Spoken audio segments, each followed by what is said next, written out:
100,000 on a beat.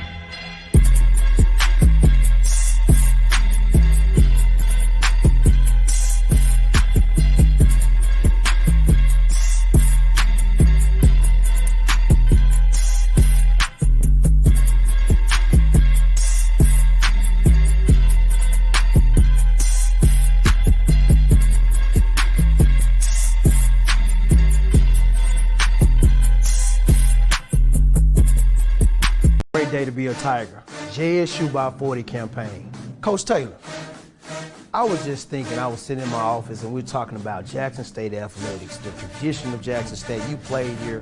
What if 50,000 alums gave $40 a month for 12 months? Man, that would be huge. That's money in the bank for Hey, athletic well, program. let's do this, Coach. I'm challenging all 50,000 alumni of Jackson State University, supporters, fans.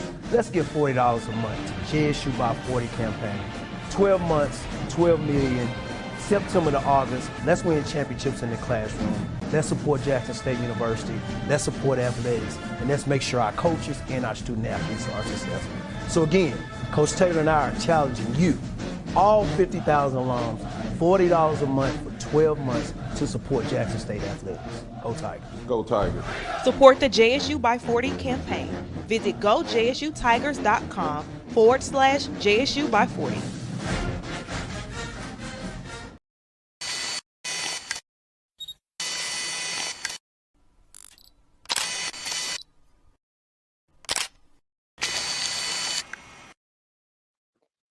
What's good? What's good? What's good, Tiger Nation? What's up, brother? What it What's do? up, man? What's up, the I Love family? What's going on, dude? Oh man, happy to be back on, man. Appreciate everybody for tuning in. Go ahead and share the stream. We're gonna get in here and get it popping, man. Get in here and get it popping, man. Y'all go ahead and hit the like button, hit the share button, hit the subscribe button. Go ahead and get them donations ready tonight. Send some through you can send it through the super chat. You can send it to the Cash App, PayPal, Zelle, however you want to do it, man. We invest a lot of money and time into what we do, and man, we got to keep it rolling, bro. We got to keep it rolling, and but we're not gonna steal our thunder for tomorrow night. We're gonna jump right into it, man. Tough loss yesterday, homecoming 2023, first homecoming under Coach TC Taylor, and we did not have the outcome that we wanted. So I guess for me, man, it was my take real quick, just jump right into it and I'll let you open up. We are what we see. We're a 4-3 team. What we see is what we are. And we got to accept that. And it is what it is. But the purpose of this show really, man, is just, like I said, give ourselves some time to react. Come in, talk about it, and but just make no mistake about it. We're gonna love on our JSU Tigers even more, as we always have. Nothing's gonna change from a support standpoint, and we're gonna encourage everyone to also do the same, man. So, again, we had a lot that we was working for that we still could have played for.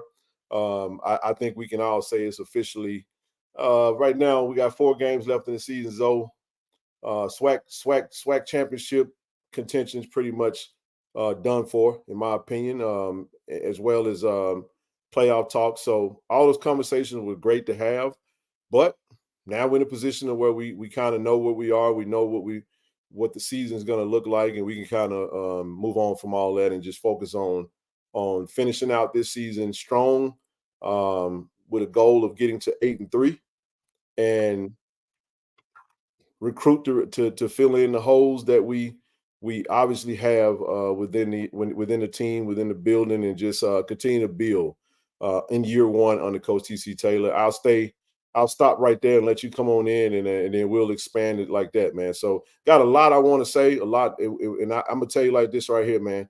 We need everybody to put the big boy draws on tonight, and we're gonna keep it classy. We're gonna keep it professional, but we're gonna keep it honest also. We're gonna be very real about, who we are, what we saw, and we're gonna go from there, So there it is. I'll let you take it from there, brother. Yeah, man. This was a tough loss, real tough loss for this team. a very important game that we actually came up on the short end of the stick of. Mhm. Um, and yeah, this loss pretty much, it cemented, the fact that we'll have a new SWAC champion this year, as Yep. well as pretty much ruined any chance of any type of playoff berth. However, being that this is the an inaugural season of a first-time head coach, want our fan base to know there are some things they're actually playing for. Yep. I'm not going to go on this whole thing where you're just playing for pride. Like, no, that's not what we're doing. Not in the first year of a first-time coach, you're not playing for pride. I mean, to sit here and say, especially when you look at the narrative of what was, mentioned or thought of for this team at the beginning of the season, when you're talking about being able to finish with an 8-3 record, that's nothing to sneeze at. But you actually start off on the 2024 season this week. Yep. And what I mean by that is you can submit and laying down the foundation for what you want to happen for next year. You can actually do that now. And this is before, we're recruiting now, but this is even before then about, the shuffling of the lineup to see what it is you want to see with some younger guys, or even giving opportunities to other things. So you can truly know Mhm. from this moment what you have in the cupboard and what you need to go get to add to the cupboard. And so, Absolutely. in this new college football landscape, when you talk about transfer portal and things of that nature with player movement, things reveal themselves in tough times. Anybody could deal with anybody when things are good. But Oh when things, yeah, man. but Oh when no you doubt. but when you're going through a tough time, now you truly get to see the character of the team and the players you got in the locker room to see what it is that you want to take with you going forward. Because as we say, everybody that jumps in that portal, it's not like they're going, and because some they actually give a little a little incentive to get into the portal as well, because again, you got to have 11 on offense, 11 on defense, on one accord, playing for each other, at one, one sound and one heartbeat, for that team. Not to be too long-winded, but tough loss. But again, I expect to see some changes up this upcoming week, Right. on both sides of the ball, what they thought in mind of trying to move forward within the year 2024. Because again, what you got coming back from a player standpoint, Ken. We know we're gonna have coming back from a staff standpoint, and even though some of us may be upset with the outcome of certain things or certain decisions that's made with the staff, I will always tell everybody, whatever you see with TC Taylor, this is not the best version of him that you're going to see. We can't be blinded by the fact that this is his first year as the first-time head coach. He is not a finished product, and his best days are ahead of him. So Yeah. pretty much leave it there, man. We'll get into everything later on. Yeah. Well, this is what I say. I mean, this is the thing. Let's bag it up a little bit. So you said a lot, and I don't know if I'm gonna be able to capture everything that you just said, but it's dialogue, man. We want to do this, and I just wanted to make sure that we understand that y'all understand. We're actually just like Coach TC Taylor is taking over a program that was pretty much gutted. It was gutted pretty much of the roster. I'm gonna back this up and rewind it one more time for perspective. Um, Disappointment is the gap between expectations and reality, bro. Mm-hmm. That's what that is. I think what we need to do is everybody loves a winner, bro. Everybody loves a winner. We were conditioned to winning. We had a really good 2-year run. We got 2 SWAC championships out of it. And the thing about playing into the SWAC championships and into the Celebration Bowls, though, is you play deep into the middle of those. You play deep. You play beyond everybody else. Everybody's season ended with the exception of the West winner. You play the SWAC championship game first week of December. You win that, you go on 2 weeks later to the Celebration Bowl. Here's why I bring that up. Coach TC Taylor gets named the head coach in December 13th, I want to say. December 13th-ish. We play our last game, I want to say December 17th, December 16th, something. I think it's December 17th. Early signing day, December 21st. Did a stellar job of trying to hold as much talent as he possibly could in the room, right? You got a lot of kids hitting the portal because of the change of guard. You right? A lot of kids came to Jackson State because of our previous coach, and that's okay, right? So he now he's got to hit the ground running. He's got to build a team as much as you can. You try to keep a whole lot of talent in there. I do want to make mention of this because this is something that I've been thinking about. If you remember, Zoe, a lot of the talent that we were supposed to actually have on the roster, we went into the spring with that talent, in which later on they eventually decided that they would hit the portal. So when you're recruiting, initially you're building a roster thinking that you got certain particular players and certain particular positions actually, you know what I'm saying, covered for. But what happens is when that portal opens up, you get more players that decide to leave. They say, hey, I tried it out, tested it out, don't really want to be here, and they move on, right? With that, in the same time frame, he's building a staff, right?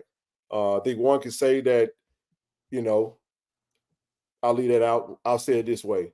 He put together a staff he feels comfortable with going to war with. Now you got to basically try to build this thing together and get ready and get prepared for a season.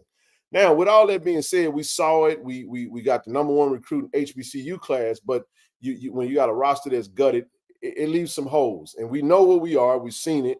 We go out into game one. We have a great game. So the expectations is matched with the outcome. We're excited. We go into the season, and things just kind of got a little shaky after that FAMU game, bro. And then from there, it just kind of we've been kind of trying to find that same groove that we had in game one, which we just haven't been able to do that. And I just want to be real when I say this. Even though we lost yesterday, it's safe to say that we've actually been flirting with that type of a calamity for the last few weeks, actually. The Bethune-Cookman game was a tough game to get through. We know how we felt when we left that game. Alabama A&M game was actually a really a game where we got out to a big-time lead, Zoe, and then they closed the gap. They made some quarterback changes. Things kind of stalled a little bit in the second half, and they closed the gap. They scored a touchdown late in the fourth. Now it's a one-touchdown game. All the pressure's on us, and whatever, we escape that out. We go and do what we do, and we get out of that game with a victory. We come into a game with a coach and a team, Zoe, that has an identity that's geared towards defense. We saw it. We knew it. It was what it was, and they played to their strengths. They created. Now, I know we can say turnovers in that game killed us, bro, but they made them turnovers happen. They made them happen. So that's the sign of a great defense. Now, the first two turnovers we give away, hey, we got them back. Our defense took them back. But then you get into the second half, we turn it over again. It is what it is. What we say at the beginning in the pregame on Tiger Talk, hey, the turnover, whoever wins the turnover battle usually wins that game. But my point is, we'll get into some of the specifics of the game. The point that I'm making is the reason I walked it all the way down is I just want to reiterate the fact that what we see is who we are for now. Now, you made a critical point because I think I'm excited, not because of the outcome of what we saw yesterday. I'm excited because now for the first time, we really get to see what type of coach TC Taylor really is, right? When adversity hits, when things don't go the way you want them to go, how do we adjust to that? What is going to be his outlook on how he take this team, rally the troops, keep everybody together, figure out who wants to be a JSU Tiger, who don't want to be a JSU Tiger. You know what I'm saying? It's a lot of that stuff that he has to sort through, and I can't think of listen, man, this has been a very awkward year, bro. You're talking about the level of adversity that a coach has had to deal with in year one. My goodness, man. Then you lose homecoming. We all know 3 games you don't lose. You don't lose the Southern, you don't lose homecoming, you don't lose the Alcorn. We know how that goes, but sometimes it happens. It's unfortunate that it happened on yesterday, but here we are. It is what it is. We got to be honest about it, and we got to watch and see what they do. Now, from our perspective, what we have to do, and I'm going to shut up when I say this, we have to continue to support.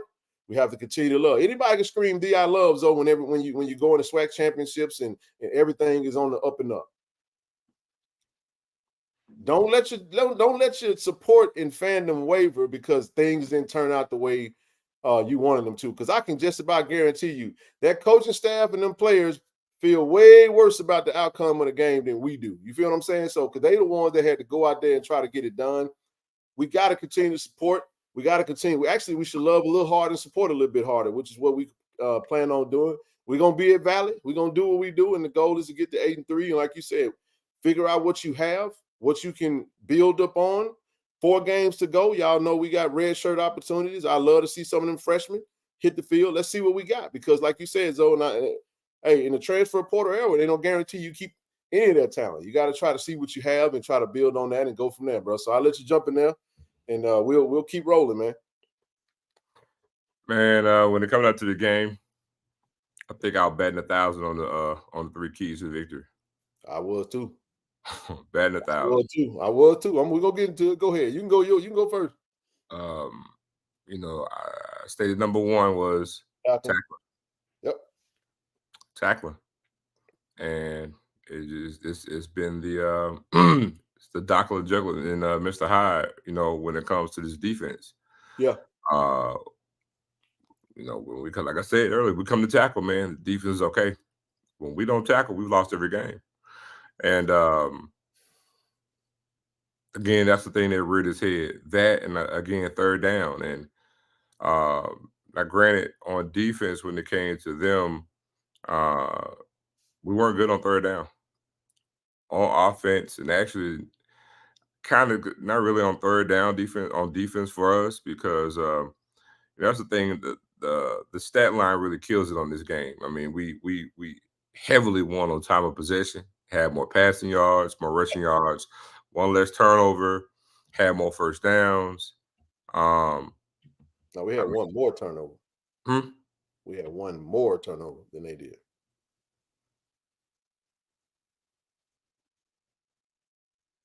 The fumble. Yeah, that's right. The other fumble. I had to think about it.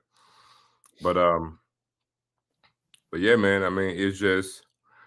But and the thing about the turnover too was the time of our turnovers as well.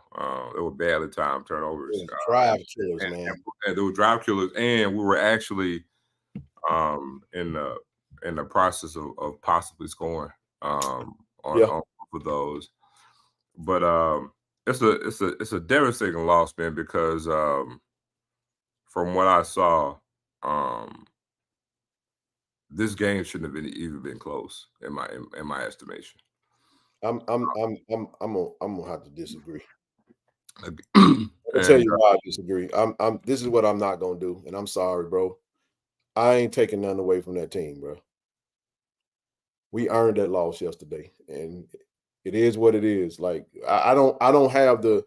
I know we all want to win, but they played to their strengths. We did not. We didn't.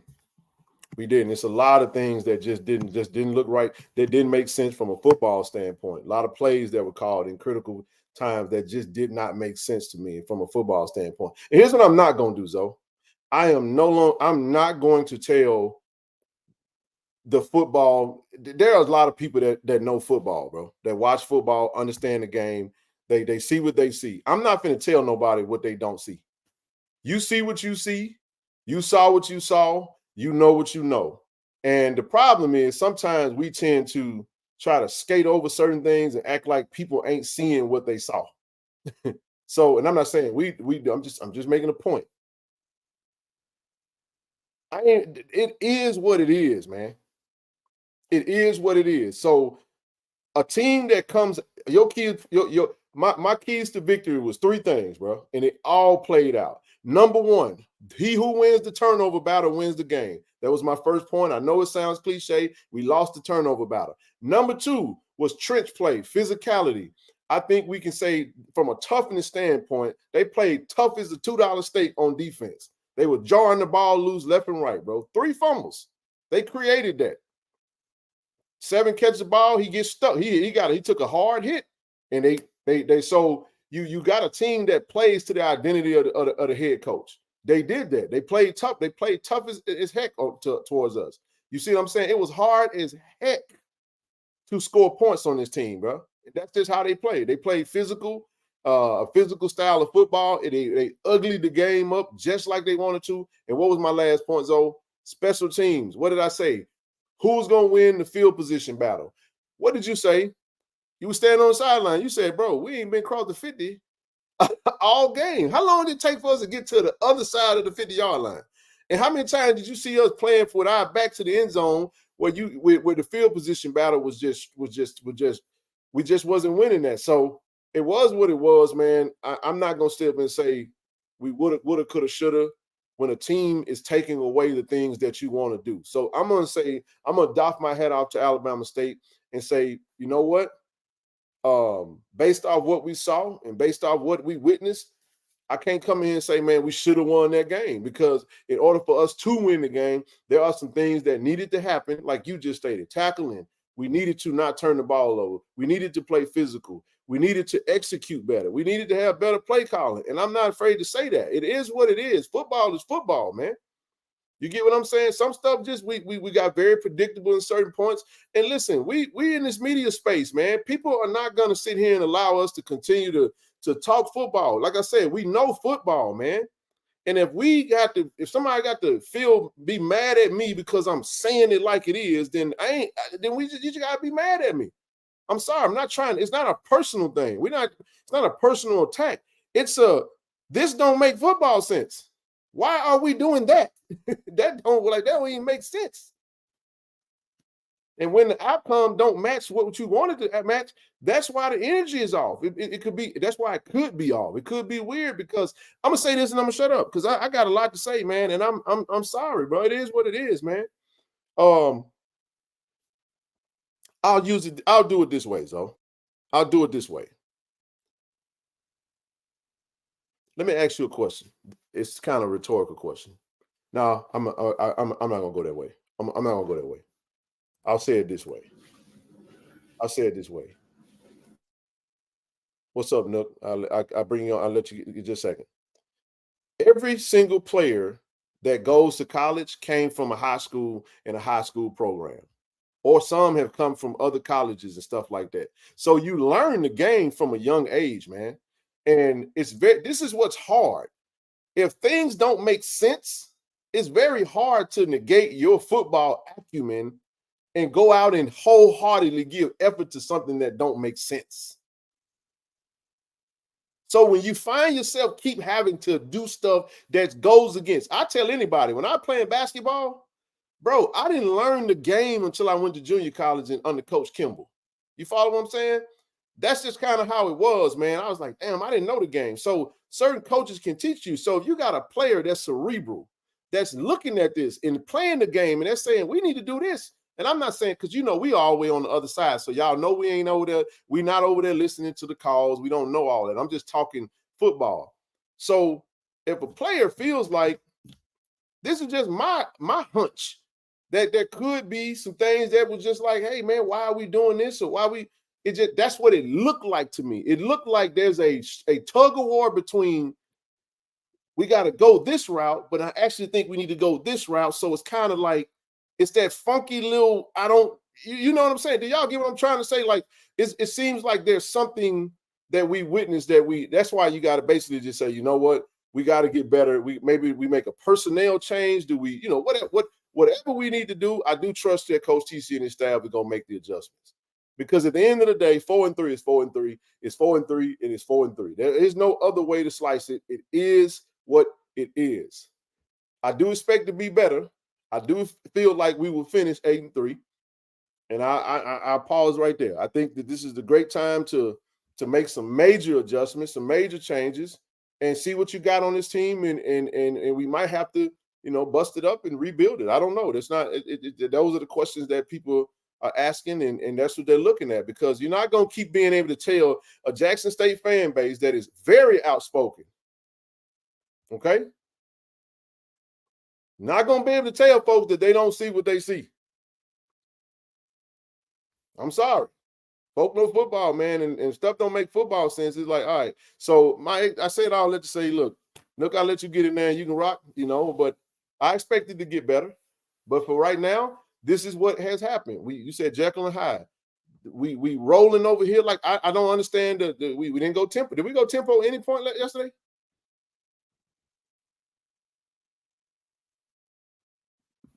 You're on mute. Zo. A little bit, but not really. Even in the 2 minute, did we go tempo? That's what we did, but it wasn't really fast. You see what I'm saying? It was like Luther Vandross's curl. Like it was a curl, but it didn't. Sometimes it didn't really. It didn't really turn all the way over, like Said the Entertainer said. Right.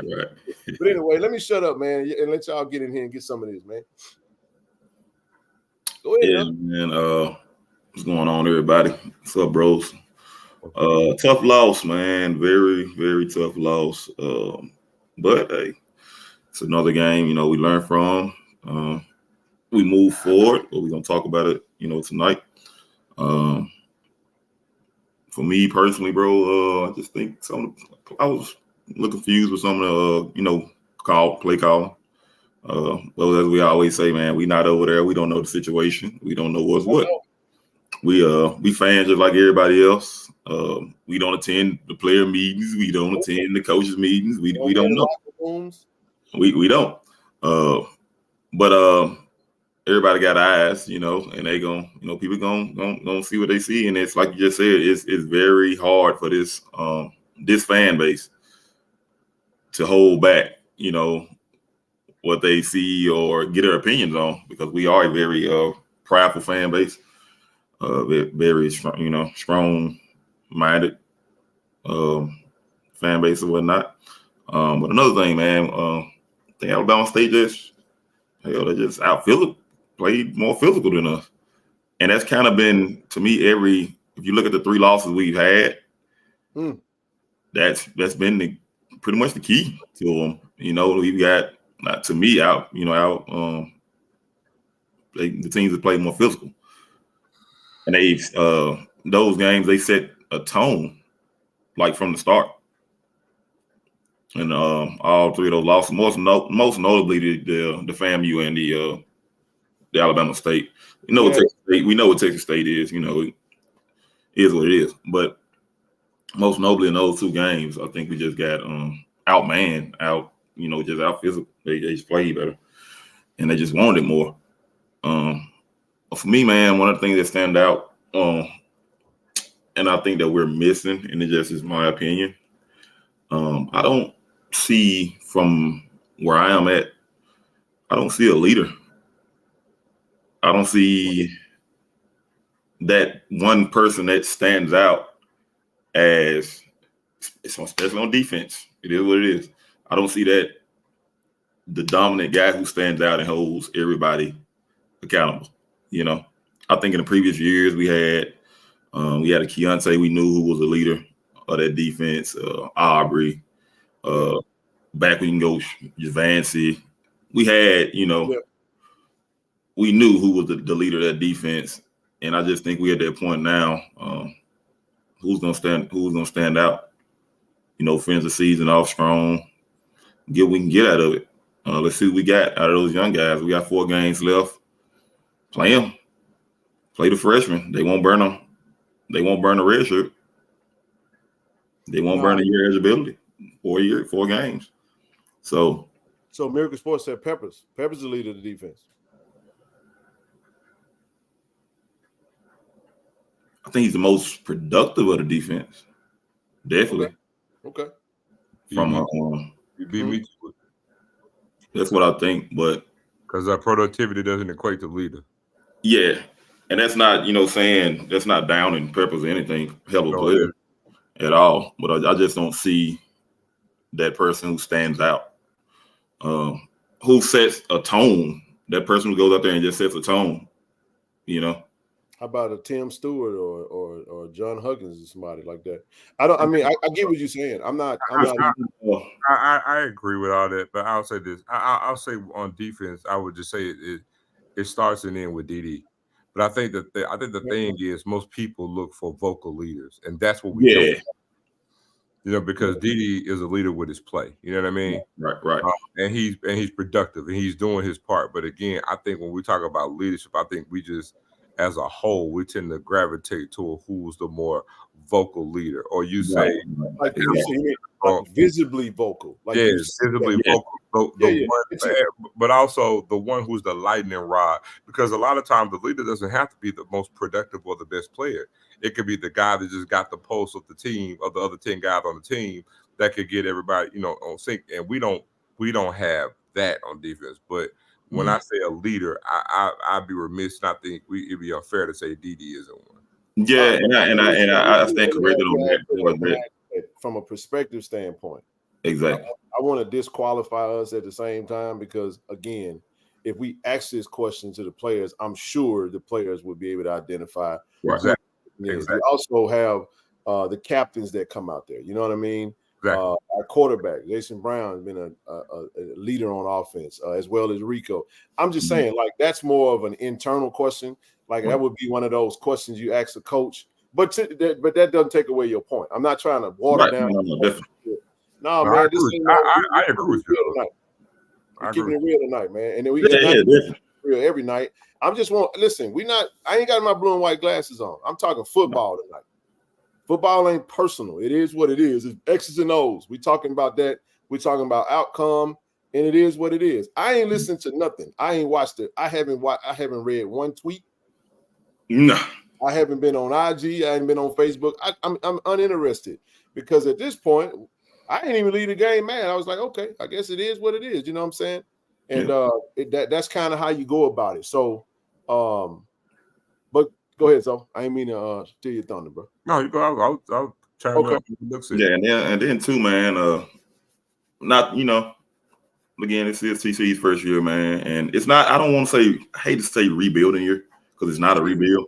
Yes, the hell it is. It's a tweak. We're going forward. This is let me say this, and we can agree to disagree. This is a rebuild. We got to accept that at Jackson State. I get it. I get it. That's why I said what I said. What our coach did was you try to keep as many people in the room as you had from that previous team because that team has been successful. You got some dogs in that room. Hey, I disagree. I think it's to see what you got. It's new construction. Man, this is no. I'm not saying this is. Listen to me when I say this.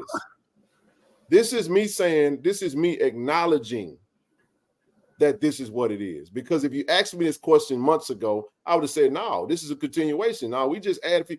No. I'm saying based off of a 7 game. 7 is perfection, bro.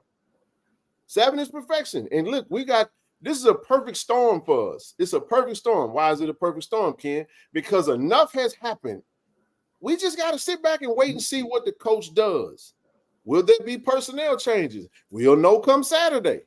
You see what I'm saying? Will there be any type of changes made? We don't know what that'll be, but I'm sure we'll see it and then we'll know. So my point is, I think based off what we've seen and based off of the fact that anything we playing for, it goes into a rebuild. You have to rebuild it because you can't.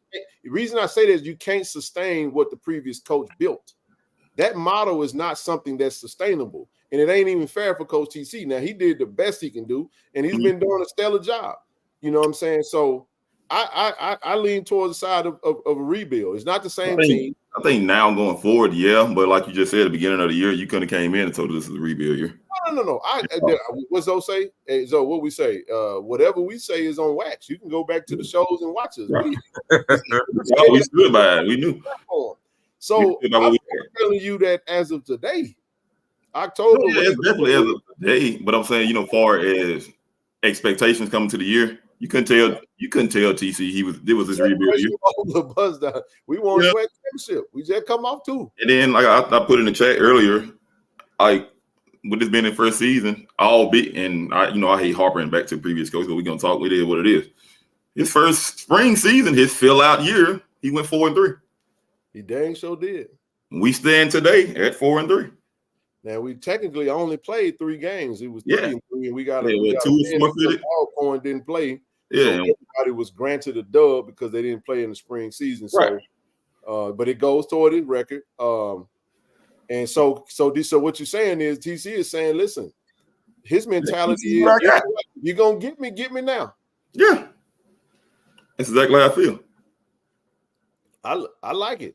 Now, granted, it's a tough pill to swallow because to Zoe's point, I'm not gonna take away what he said. You do feel like after watching the game, knowing what we've seen the past couple of games from our team, especially what we recently saw against Alabama A&M, you feel like we had everything we needed to win that game. You know what I'm saying? We didn't go 4-3, but the record, if you look, is 4-3. But yeah, go ahead. Well, I just explained how we got there. I ain't worried about that chat. So we don't know what TC's saying. We're not in the room to say that. So again, you cannot make decisions based off of something that you don't have the answers to. TC is saying a lot, and trust me, the stuff that we do know, some of that stuff, it ain't for the airwaves to share. It ain't even for that. Right. You'll see whatever he decided to do come Saturday. You get what I'm saying? So that's what the press conference is for. Tomorrow there's going to be a SWAC coaches call. He's going to speak on that. Tuesday there's going to be a coaches press conference again. You had the post game. It's on the football page right now. You can go watch what he had to say. So one thing I do love about what Coach don't run from nothing. He answered it the best way he is. He has the answer and he keep moving. So, but we can't sit up here and say he ain't saying that. He may not be verbalizing that to the public, and that ain't something he's ever showed. He's always stood pat, give you what you need to give, and he keeps everything else close to the vest. And that's a lot of coaches that choose to do that. We don't have to know. I just want to see the adjustments, and I'm sure most folks do as well. So, but anyway, go ahead. Yeah, it's pretty. We can go on to the next thing. Zoe, you got anything? Well, no. Yeah, here's the thing, man. I'm just now looking at the chat. I'll say this. I love when I please for the idiots, please say something in the chat. Like, please just talk. Like, say something stupid, and then we'll get you out of here. Because we know care about the Super Bowl. Oh man, I stopped paying attention to these idiots, man. I let them talk because the beauty of it is you talk and they don't do nothing but block them, but get blocked. But that's all I got. Vernon, what's happening, brother? Yeah, I mean, like I said, that's an opinion that you definitely could go for. That's not obviously it shows that. Now, whether that would be something that that we see him do, we don't know. You know, we all know that Coach TC Taylor has been a pretty good freaking offensive coordinator. You know what I'm saying? Got a couple of SWAC championships as well as three MEAC championships on his belt as the offensive coordinator. And his resume is what got him this opportunity to be a head coach. So, but I'll say this about that. You can't, as a head coach, this is something I want us to consider, man, when we're saying this type of stuff, because some of us are going to the airwaves when we go and we say that type of stuff. Consider this. So we build a roster. You build a coaching staff. This is your first season. You hire someone to come in and do the job. Guess why? So you don't have to do it. No coach is going to win a game without having a staff and a really good staff. So, as well as a support staff, there's a lot of moving parts in the room. You can't, as a coach, because things don't go your way, run in the room and say, I'm going to snatch play call and do this from you because of this. That's a panic. When in actuality, if he's an offensive coordinator, can he not have conversations with his offense? We don't know what those conversations look like. So that's what I'm saying. You have to also, understand that our offensive coordinator's first time. He's a first-time offensive coordinator calling his own plays. But every play that's called, if executed right, we feel like it works, and they feel that way as well. But that to me ain't something that I think you have to allow that coach to decide when he pulled the trigger on that or not, regardless of whatever our opinion is. So I don't really get into me personally. I don't get into because I've managed and I've built teams and I've built, sometimes you have to let men be men and have men conversations behind closed doors and address certain things. That doesn't necessarily mean that you know what I'm saying? I'm going to jump in here because some folks want TC to be the offensive coordinator. They want him to be the special team coach. They want him to be the defense. No. So we got to allow the process. We got to trust the process and allow it to play itself out. And then the data will be there based off of the outcome of what we see. Go ahead, Zoe. First and foremost, I'm going to need everybody to calm down. First things first, TC Taylor's in the first year of his first time ever being a head coach. And I promise you, we're talking. I get it. We're passionate. Yeah. We ain't liking something we ain't seeing. He do this, he do that. Man, listen. Name which one of y'all was certified pros your first year on your job. Again, look, let me just tell y'all. I guarantee you ain't too many people. We got 539 people in here. I guarantee you ain't too many of y'all that was pissed as I was Saturday night or after every game. Right. that we lose. Trust me. But, man, ease up. At the end of the day, if I told you beginning of the season that we'd be 8-3, Now, granted, I know at the moment I'm saying is I could just hear somebody saying 8-3, man. We lucky to be 7-4, whatever. The thing is, the game still got to get played. All I'm saying is, if I told you beginning of the season, he finished 8-3. You know what I'm saying? Yeah, you lost 2 conference games, you finished 8-3, and then you go into the offseason. Because here's the thing: experience is your best teacher. Yep. And I've said this before on this platform. TC is getting OJT, whether y'all realize it or not, on the job training. And he learned from Alabama State game just like he did from the FAMU game. And it is what it is. You can't sit here and expect. I mean, because I will say this: did I expect for us to have a winning season? You're damn right I did, and I still think we will. But did we expect TC to go undefeated again? No, we didn't. No. No, did we expect him to go 10-1? No, we didn't. As a matter of fact, at the beginning of the season, you know what I said that we'll be? I said that I believe that we finish at 9-2. I just didn't. I just 9-2 as well. I didn't figure that we have. So watch this, Ken. I didn't figure that we, would lose a particular team, but I figured we'd go down to 2. So guess what? If at the end of the season, if he finishes 8-3 and he's 1 win away from the mark that I chose, I mean, when you come down, you look at it, you're gonna say, well, damn, you know what? It's not too bad. Not too bad for a first-year coach with a complete rebuild, especially knowing all the inner workings of all the adversity that he had to deal with. And every program has its own set of things that they have to deal with. But to sit here and we're in panic mode right now is laughable at best. To me, you would have more credence and more of a leg to stand on if this is year 3, and we're looking like we're looking and dealing with the same. Great point. That's a great point. But I raise you this: if you go into the next season, and and we're far better off than what we are right now. You know what I'm saying? From whether it's what we see on offense or what we see on defense or whatever, but the record is a little bit better. Then what? Because I urge you this, Ken. Watch this to show you how fickle this is. We're 4-3 right now. Well, even if we look the way that we look, we could talk about the 3-man front on defense. We could talk about what we like on play calls on offense. But I just want to ask you one question. If nothing changed, but the 2 of the W's had been removed, would the energy still be the same right now? Say it again. If everything as we knew it was still the same, 3-man front that don't nobody like, offense is doing what it's doing. If the only thing changed was 2 W's in the column instead of 3, it was sitting at 6-1 right now. Would the energy still be the same? No, it wouldn't. It would. So I agree. I agree wholeheartedly. But this is the thing, Zoe. This is what I tell people. I ain't got no team. You ain't got now either. And when I say you, I mean, I get what you want. If you're not having a conversation with the coach, at this point, what you're at the mercy of is a wait and see if that changes. And you can say, well, it could have happened whenever. Again, you don't know what adjustments were made because you're trying everything, right? When you're building something, you're laying a foundation, you're in your inaugural year. We've done some things that was clunky with just how we've done this season with the way that we move, where we can go back next season and say, you know what, we can do this a little different next time because we spent money in places where we shouldn't have spent. We could have saved here.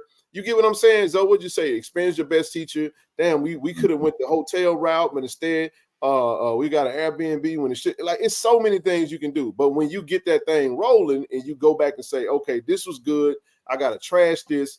Let me do that. Now, once you try everything, then you start looking at possibly some personnel changes. Now, here's what I'll say. We go into the game Saturday, against Mississippi Valley, and there's some personnel changes.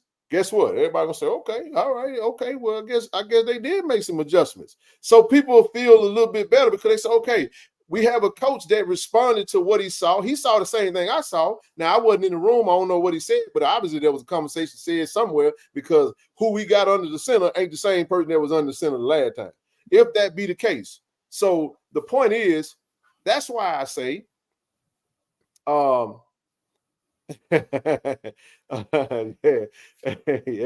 for the camera, dog. But I'll say it like this right here. I'm just worried. That's why I say I'm excited. Because again, The game is where we get to see. I'm just being real with y'all. The game is where can we be Mississippi Valley? Are y'all serious right now? Lord, have mercy. I'm going to tell y'all this. Let me get this out the way. I'm going to say this very quickly. I don't give a damn what Mississippi Valley did versus UAPB. We're going to Itta Bena and we're going to we're gonna win that game. And we're going to beat UAPB. You can book it. Matter of fact, if I'm wrong, cut it out, troll me, do whatever you want to do. We're not losing to Mississippi Valley. So I ain't even entertaining that. And I ain't no disrespect to Valley. But prior to yesterday, that team was I know football and I saw what I saw. I don't UAPB right now is under a new coach under his first year, and they ain't very good right now. You get what I'm saying? So UAPB making folk look like world beaters right now. It is what it is. No disrespect to the program, but that's what it is. I ain't even watched the Valley game. I ain't watched the Valley game, and I ain't being disrespectful, but we're not losing that game, bro. We're not losing that game. But if you want to be pessimistic and say because of what you saw, first of all, what you ain't factored in is the adjustments. You ain't even allowed the coaches and the players to adjust. You don't know what adjustments have been made. So if the adjustments can be made, I'm just gonna say I got a real good feeling that Mississippi Valley gonna see something. Whoever said that, I would say they're overly emotional. That's all. Yeah, I ain't about to worry about that. And I ain't even trying to be disrespecting Mississippi Valley. We ain't losing that game. We're going up there to handle business. I would. I got a problem with disrespect. Yeah, I mean, they've only beaten us 5 times out of 80 games. I mean, come on, bro. We're not losing that game. No, I'm not making enough. They play us 5 times in 80 games to them. Seriously. Man, everybody play Jack State tough. We lost to them 6 times in 80 games. Man, I get it, but I'm not sitting at your table eating your pessimistic pie, talking about no damn Mississippi Valley on next Saturday. You get what I'm saying? But I'm gonna say it like this right here. How many True Blues gonna get in their car and go down to Itta Bena, or how many of y'all gonna punt on that trip and watch it on ESPN Plus? I'm just saying, even though we see what we saw, continue to support, continue to go. If you was gonna go to it if we won Saturday, go to it on Saturday, just and let's go see what changes Coach TC Taylor made and his staff have made, and we'll go from there. That's how I see it. But I'm done on the Valley stuff, so I ain't even touching that no more. Y'all got my take. I don't care about no score. I'm like Coach Beef on Saturday. We get a dub and we get out of there. Period. Point blank. I'm with it. So where we at now is this, man. We like I said, it's actually you don't want to be in the position that you're in, but when you get in it, you accept it and you move on. Now we know. So this is what we ain't gonna waste time talking about no more. Like I said earlier, we ain't gonna talk about the playoff no more. We ain't talking about no SWAC championship. We talking about what really do we have on this roster? Who else is in the room that we ain't seen? You know what I'm saying? With 4 games to go, if I'm Coach TC, this is me now. This is I'm taking off the fan hat and I'm putting on my coach hat. Get what I'm doing, y'all. Y'all want to hear it? If I'm the coach, what I'm doing, Zoe, is every single one of them freshmen that ain't played in the game yet, that get 4 games of red shirt, you're suiting up. I got to see what's in the tank, baby. I got to come see about you. Here's the other thing. If it's a player in the room that's flirting with the portal, I just might send you to the portal early. You understand what I'm saying? You want to go to the portal? Go now. You ain't got to wait. You ain't got to wait. I'm having that conversation. You follow what I'm saying? Who want to be a Tiger? Who want to be in this room? Who want to be a part of this getting to the next level? You see what I'm saying? That's what I'm doing. I'm good. Listen, I'm going to name some players that I want to see. This is a personal thing because sometimes, we don't know. I want to see Jonas Fortillion hit that field. I want to see Isaiah Kendall. I want to see Lester Miller. I want to see Mike Williams. You see what I'm saying? I want to see Sebastian St. Louis. I want to see Goldmouth. I want to see Nari Shaw. I want to see Bruce Batman Mitchell. Do y'all want me to keep going? I want to see the Aquarius White. I want to see what we got. What we got. And I know that I'm being funny about it, but I do feel like we're gonna see some of that. I really, really, really feel like we're gonna see some of that. And I think we got some smart coaches, man. They ain't just started doing it. These coaches got championship pedigree. And sometimes you try things and it don't work. It is what it is, man. You accept it.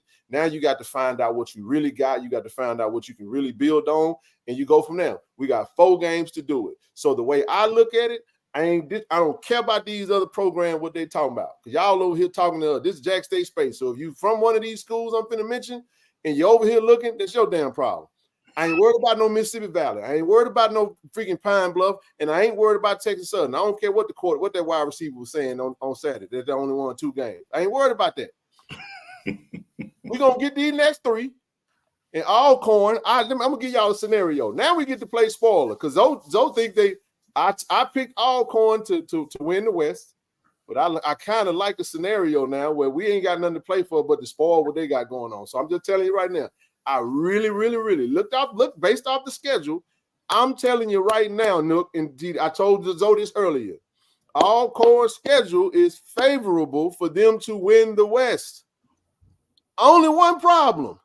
They got to beat us.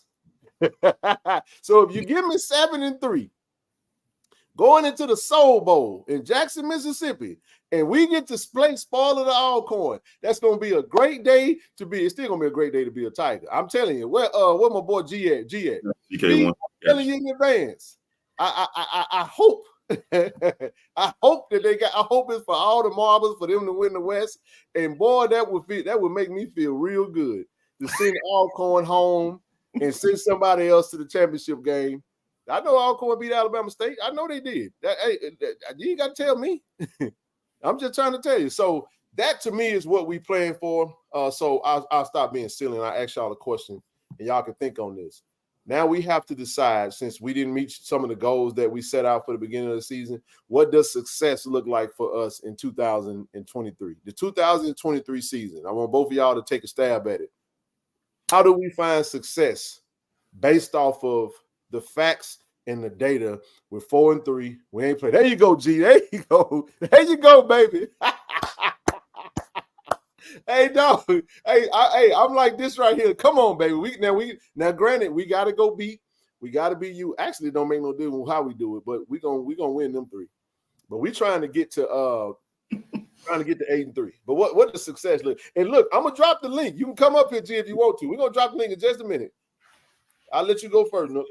For me, bro, yeah, finishing the season strong, man. That doesn't necessarily means winning every game. Nah. Sultan, see, you already pessimistic based off of. See, you think what you saw yesterday is going to be what you're going to see for the rest of the season. I can guarantee you right now that what you saw yesterday will not be what we see going forward. I can guarantee you that.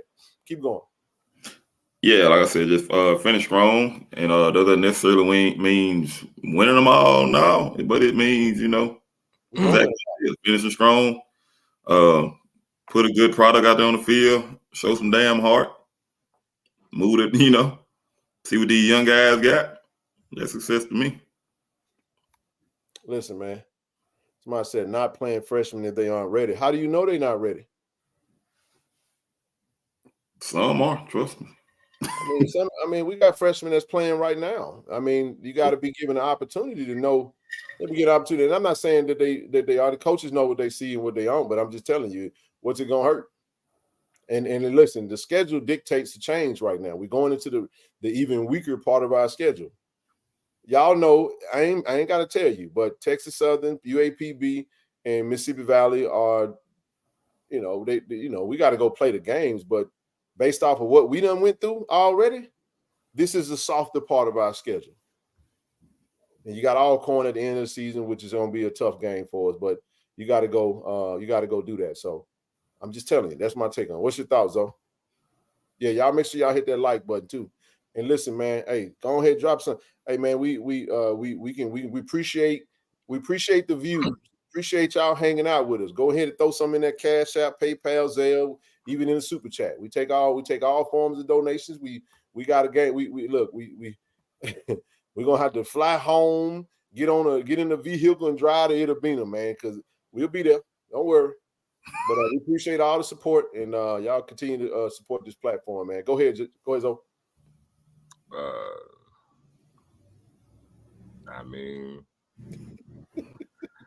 I'm on a different wavelength from everybody else. So I'm gonna be honest with you, dog. I'm even keel about it. I don't think things are as bad as we make them out to be, and things ain't good. You know what I'm saying? But I don't think it's. I mean, if you check the pulse of a lot of people, man, it's almost like we on the Titanic. You know what I'm saying? It's sinking. I don't And want to check the pulse. I just and that is the case, man. So the thing is just, you know, obviously, you know, knowing kind of a little bit of what we know, and again, just being in a different space. At the end of the day, man, like I said, I predicted us being 92. Well, damn, we finished 8-3. I mean, what am I gonna gripe about? Now you don't, you know what I'm saying, you didn't win the division, you know what I'm saying? So you didn't have earn the right to play for that championship. But who's gonna sit there with any school to sit there and say with a first time head coach and you finish 8-3, knowing that we have the recruiting efforts that we have, you know what I'm saying? And that's in play right now. And we're, you know, to get some things lined up. So again, yeah, it probably sucks to sit there and saying that, you know, we don't have anything shiny to play for at the end of the season. But again, you have a lot to pay for. I'm not only you're playing for pride now. We're not playing for pride. We're actually playing this. We're trying to right now from this moment, as you stated earlier, Ken. We're looking to see, because now is when the time you're gonna see what type of medal TC Taylor has. You're gonna learn the true sign of what this coaching staff could be. And you just go from there, man. You can actually take this moment today for the rest of this season to springboard you into this offseason. Because again, you finish up with 4 straight wins, you go into the offseason on a 4-game winning streak, recruit your tail off, man, and go from there. And that's pretty much all you can do, man. Control what you can control. Absolutely. I agree 100% with you, bro. I think it's I think we're gonna look back at this season and then we're gonna look back at this game and we're gonna say, damn, I wonder what could have been. You know what I'm saying? I do think we finished strong. I do think we you know, we had some opportunities, man, and we didn't capitalize on them, you know. I think sometimes we expect coaches to be perfect, just like we expect players to be perfect because we want the outcome that we want. But again, you're going in competition. Just like we have coaches, there's other coaches across the field. They're coaching the game just like they're coaching the game. Their players are playing the game just like our players are playing the game. And you go out there and you do what you do. And again, you know, whether you want to call it an excuse, it is what it is. But again, I'm not finna sit up here and you can go throw a temper tantrum. You can go punch a hole in the wall. It ain't gonna change the outcome. You know what I'm saying? And it's 11 on 11. They got to line up against each other, play the game on the field. Player development over the course of a season said, do we think that we have a process? Of course, we have a process in place. Yes, we do. Absolutely, we do. When you have a roster, you can't play everybody. Obviously, somebody's going to have to be in a reserve role. Well, yeah, we have. It's a pecking order, man. I mean, again, snaps and all that stuff is. Okay, let me address it. I'm gonna address it. I used to say stuff like this, but I'm gonna tell you why that's a slippery slope. That's a real slippery slope to say that, because you're seeing it from one lens. Because you're looking at it through a game. You know what you don't see? You ain't seeing practice. You're not seeing, you know, what's going on during the week. Because a lot of time players fail players. They fail themselves. So, I mean, we can't sit there and say that. I get it, because, you know, you probably look at something like a play that was called, or we're doing something, or even when it comes down to playing time, right? But the thing that we don't see is you don't know what's going on during the week. What if they say a player who had a good game last week wasn't going to class? What that same player that, you know, that you're looking at, you know what I'm saying, was late to study hall or not going to study hall at all? Yep. What you gonna say? You gonna bypass all of that and say damn all of that because he caught 2 extra touchdowns last week? It don't work like that, man. I used to say that. That's what I'm saying, and I get it, because you don't see that. You don't know what's going on during the week. Right. That's why I'm telling you. You have to have a more open mind to just, because to me, seeing that's low hanging fruit. And I'm not trying to, you know, come at anybody. I'm trying to give an explanation into the thought process, because everything ain't what you tend to think it is when you just at the game and you seeing like somebody not playing as much, or, you know, or for an example, a player may drop a pass and get pulled, and you say, well, this other player dropped the pass and this other player is out there playing. But then again, you don't know what parameters that was under from practice. You know what I'm saying? Somebody could have been on a short leash because of things that they've done. So there's all type of things. Somebody could have had some words with a coach on the sideline. Exactly. We don't know. We go ahead, Zo. You know what I'm saying? And that's your point. Like, there are all types of stuff, and there are so many moving parts and so many moving variables. It's more to it than just what you see during the game and, oh, this player got subbed out, or, you know, you have to. I'm not saying that you have to know, because again, I used to do the same thing, but you have to be open-minded to that. You know what I'm saying? It's not just, oh, this happened and everything's black and white. I'm sorry. When you got a team of about 100 guys, I'm telling you now, it's gray area like a motherfucker on that thing. Trust me. So I'm gonna ask a couple of plays that you tell me if it's coaching or if it's execution. The first quarter, we had 2 turnovers, 2 fumbles, and the touchdown that the young man scored, we had 3 missed tackles. I want y'all to understand that touchdown that we gave up was actually a 3rd down. Yep. It was 3rd and goal. 3rd down. And if we stop that young man, if one of the 3 players that I don't know who missed the tackles, and that's not my point. The point is, if we make that tackle, it's 4th down, and they kicking a field goal, and it's 6. I told Zoe, I said, this is the difference between it being 6-0 or 10-0. Yep. And we wound up being 10-0. I'm just telling you. So when you look at that, I'll give you another play. To your point, I'm gonna build on what you just said, Zoe. Coaching staff has failed these players. So you're telling me that when we came out in the first half, what did we say on the sidelines, Zoe? Finally, when we get the ball in the second half, we need to score some points. We need to drive down the field.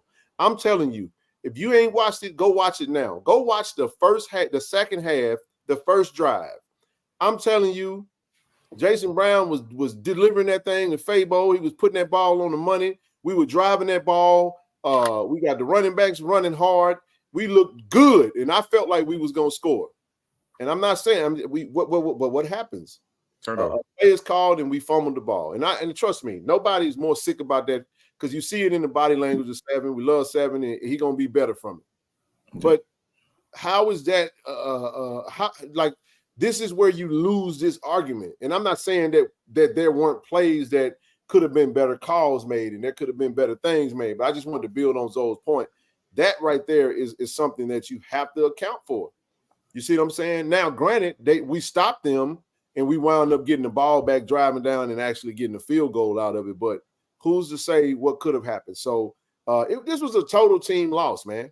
This is a total team loss from top down. Coach took the blame for it, said, look, he got to get the guys better prepared. They got to have a better game plan, so forth and so on. And it is what it is. But I just think we like Zoe said, this is a slippery slope going down this road in year one, saying some of the stuff that we say. But you're entitled to your opinion. Go right ahead on. I think there's one other part too, something different. Touching what you just stated. On both ends of the spectrum, you know who's going to always draw eye first? Coach. Yep. And on both ends of the spectrum, the coach is always going to draw the ire. Because, again, if it happens to be a player that's drawing ire and the player can cut that mustard, it's still going to reverberate back to the coach, because the coach needs to pull him and get him out of there. It's going to always end on the coach. It's never going to be on the player. And, you know, my thing is, you have to – it's never that clear cut. But again, a lot of it's low-hanging fruit. Because again, when it comes to a said player, I'm always say this.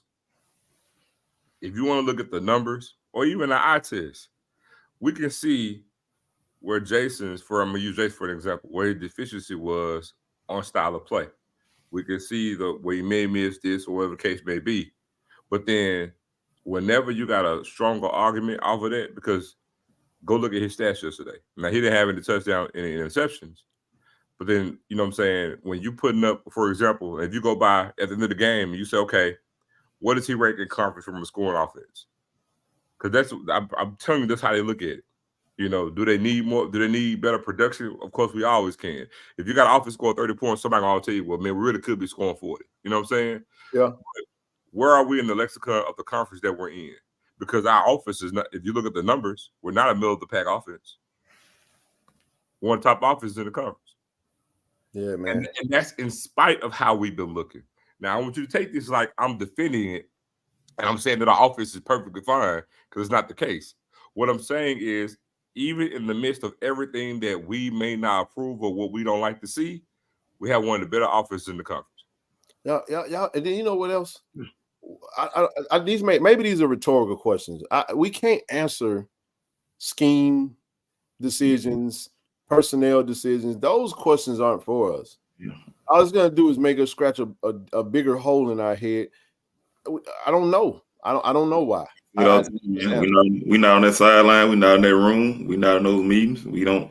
We can just figure out too at the same time. This is what happens, man. Yeah, Jalen Hurts did cost the Eagles a game today, and guess what? Jalen Hurts is going to be the starting quarterback on a team that just lost their first game. You know what I'm saying? They were the last undefeated team, I think, in the NFL. But hey, it is what it is, man. Sometimes it's not your day. But I'll say this right here, man. We had a lot of injuries, man. You know what I'm saying? Irv went down. It was tough. It was tough to see Irv go down. We hope that he's okay, and we hope that he's all right. You know what I mean?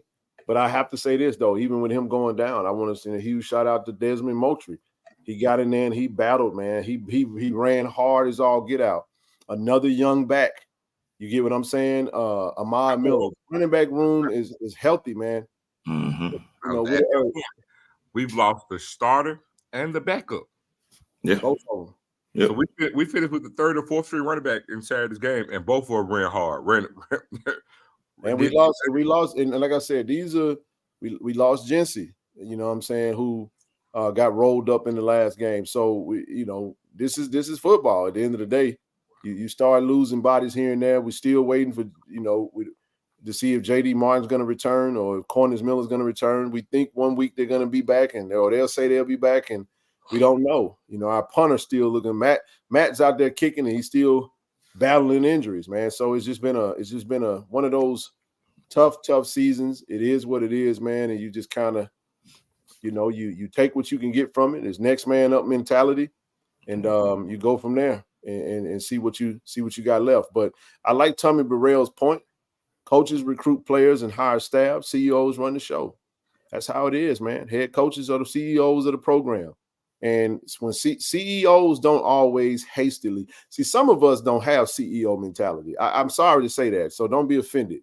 Some of us are just super emotional when things don't go the way we wanted. That's not even realistic, because you don't have a day in whatever you're doing where, and it ain't just strength and conditioning, because strength and conditioning had nothing to do with the injuries that I just mentioned.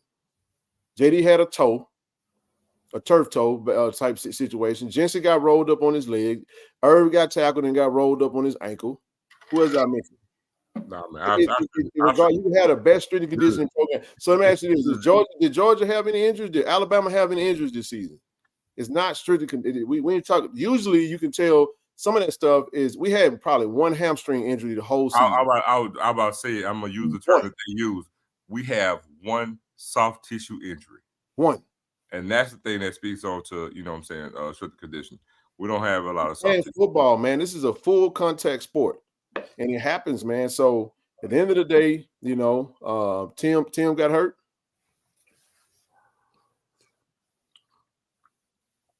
I don't know. I didn't see that. But anyway, I'm not gonna get caught on that, man. Let's keep moving. Injuries are a part of the game. It's absolutely right. We got players that you got non-contact. It happens all the time, man. So I think we do this when we lose, man, and it's to be expected. We dissect it, and we nickel and dime every single detail of it, and that's kind of the reaction to it, But sometimes a lot of this stuff was still there. We just won, and it felt better. You know what I'm saying? So when you lose, everything is bad. But everything is not all bad. It's not. So yeah. Anyway, I'm gonna go ahead and drop this link, man. If y'all want to come up and chop it up with us, and we'll let y'all have y'all reaction. This y'all show too, and we hope that you guys will go from there. Yeah, Seneca, that is correct. That is correct. Yeah, we definitely need to show up to. Hey, man, shout out to everybody, man, for the fans, man. I to this day, I don't understand how the heck we probably 30-some thousand people in that stands, and we had all them folks at that game. We had way more folks at this game than we did Bethune-Cookman. And we said 23K for Bethune-Cookman. Boy, And the game, if the game was probably 48. I say 45, anywhere from 40 to 45, man. But that 30 is laughable. I agree. 30 is just a flat out lie. It's laughable, man. I don't know how that happens. Flat out lie. I don't get that. I can see how exactly what happened earlier. So they weren't scanning tickets. See, that's again, you can't Witnessed it. that we have to address that type of stuff, man, because this is the stuff that matters. Yep. When you got people making decisions, decisions come down the pipe. We have to get that right, man. We got to get that right. We game day operations still a little funky. Listen, man. I feel how you want to feel about it. Again, it's a football game. We got to get that right. Yeah, we have to get that right. And that's not as a whole.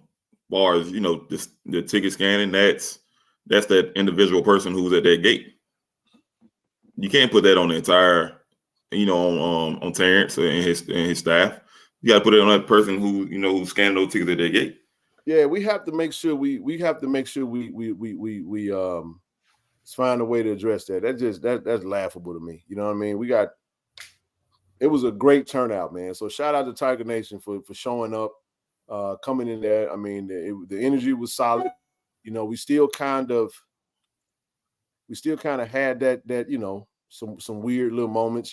Sometimes we over DJ too much. We over talk. You know what I'm saying? Richard was announcing something when the damn team started running out of the tunnel. He had to stop announcing whatever. We get too caught up in the script. We do. I don't understand how we just lose out on that. It's a football game. Let the football game. And I'm serious, man. I don't care if you get mad at me for saying that. I'm tired. It's too many people saying this don't feel like Jack State football, man. We're like overthinking this. I don't get it. ESPN had 44K. That's about right. Hey, don't do that, Mr. Shelby. We're not gonna use it. I'm just saying he's doing. This is what's crazy. They're doing their job, so I'm not being critical of that. I'm just saying, like, if you don't believe me, go watch the video. There's a video we just watched on the channel, right? Just go listen to it. Oh, no, hold on. I gotta see it because you ain't gonna see it, and you said the game. Somebody cut me off. Somebody clip this. Richard, the next time we on defense, on third down, the defense get to stop and they come off the field. If you sit there and ask the fans one more damn thing, I'm gonna lose it. You don't get on nobody PA system and ask the fans, hey fans, can you give the defense a round of applause?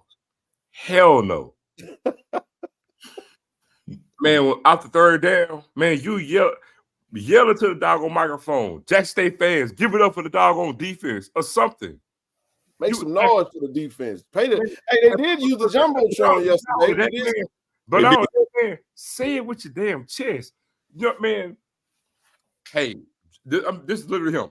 Hey, Jackson State fans, how about giving the defense a round of applause on that third down? Dog, you killing me. And this whole thing, when we're on offense in the damn red zone, that what do we want, TD? When the quarterback is under center? It ain't going nowhere. No, so this is who we are, man. We was playing. I can't figure out. So what is it that the band? It ain't going nowhere. Try to tell me what the band be playing that sound like doom, doom, doom, doom, doom. We're on offense though. What are they playing? Like I'm being honest. Like what is that? What they play on defense? Like is that a? I know they play on defense. Hey man, hold on. I know they like the Beehive. All you boom alumni, and I'm asking y'all because y'all ain't in the band no more, bro. When we on offense, can y'all stop them damn? Okay, they just fired up. Stop them damn fanfares. When we on offense and the quarterback is under center. Man, listen, the quarterback out of here.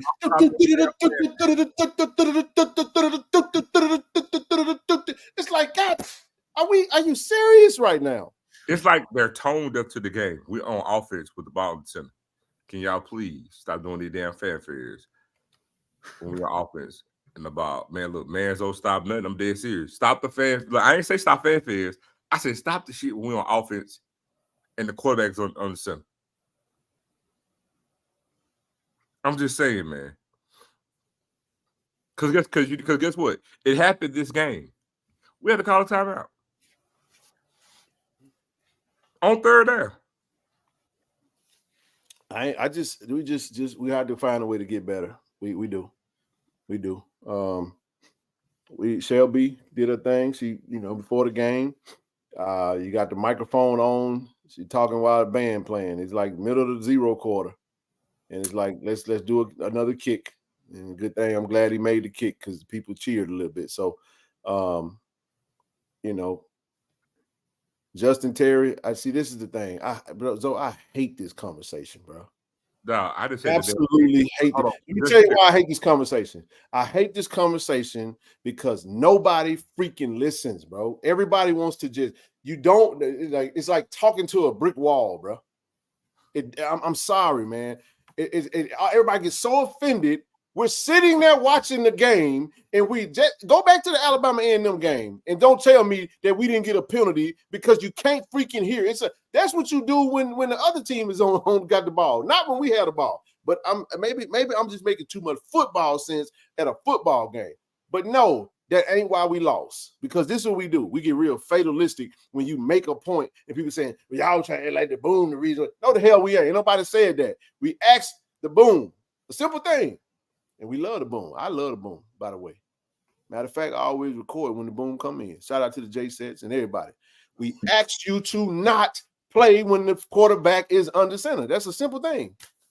That's a simple thing. And we still ain't been able to figure it out. So I'm going to just shut up about it, and I'm going to just leave it alone because folks get real emotional about that. We do. Yeah, we do. But I see progress. I see on the Jumbotron, I saw Get Loud. I was happy to see that. Now we're going to have to continue to incorporate that thing, So, just saying. We're getting there, baby steps. I guess we got to say baby steps. We get there. Hopefully, one day. One day we will. Justin, I'm going to say this respectfully. Get out your feelings. It's all or nothing. There's in between. I didn't say it's on the book. Look, it can't be all or nothing. Man, you ain't no way. I ain't finna sit here and go back and forth and tell me that how loud it is on the freaking. We had to use a timeout, bro. They can't hear the anyway. You can't hear the play call. There's a reason why the referees stopped the game and say. Speaking of referees who were trash yesterday again consistently, it's unforgivable that the referees allowed them to run on the field and then come back and say it's 3 seconds for the game out, not throw a flag. That was actually a penalty, by the way. The whole damn team was on the field. Anyway, ain't no reason. People don't like truth, man. People want you to tell them what fits within their little world and within their thought process, and that is what they are fans of. That's what they like. Somebody come on this platform and make points, and it fits whatever you have in your head, that's who you love. That's who you like. So it ain't that you really like that person. You just like you. You like you. And they just so happen to be saying what you saying in your own head. That's what you like. Because you don't want no truth. We can't say the truth. We can't speak the truth. We can't. Because everybody gets so emotional. Oh, is that so, Ms. Lin? Is that so? You got to be kidding me.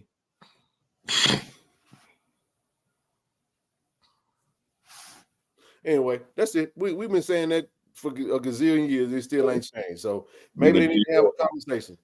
And because every time we know you're watching, because now when folks see you and you just been there said something, they don't even want to speak to you. It ain't personal. I can tell you I love you and still tell you to, you know what I'm saying, we got to be better.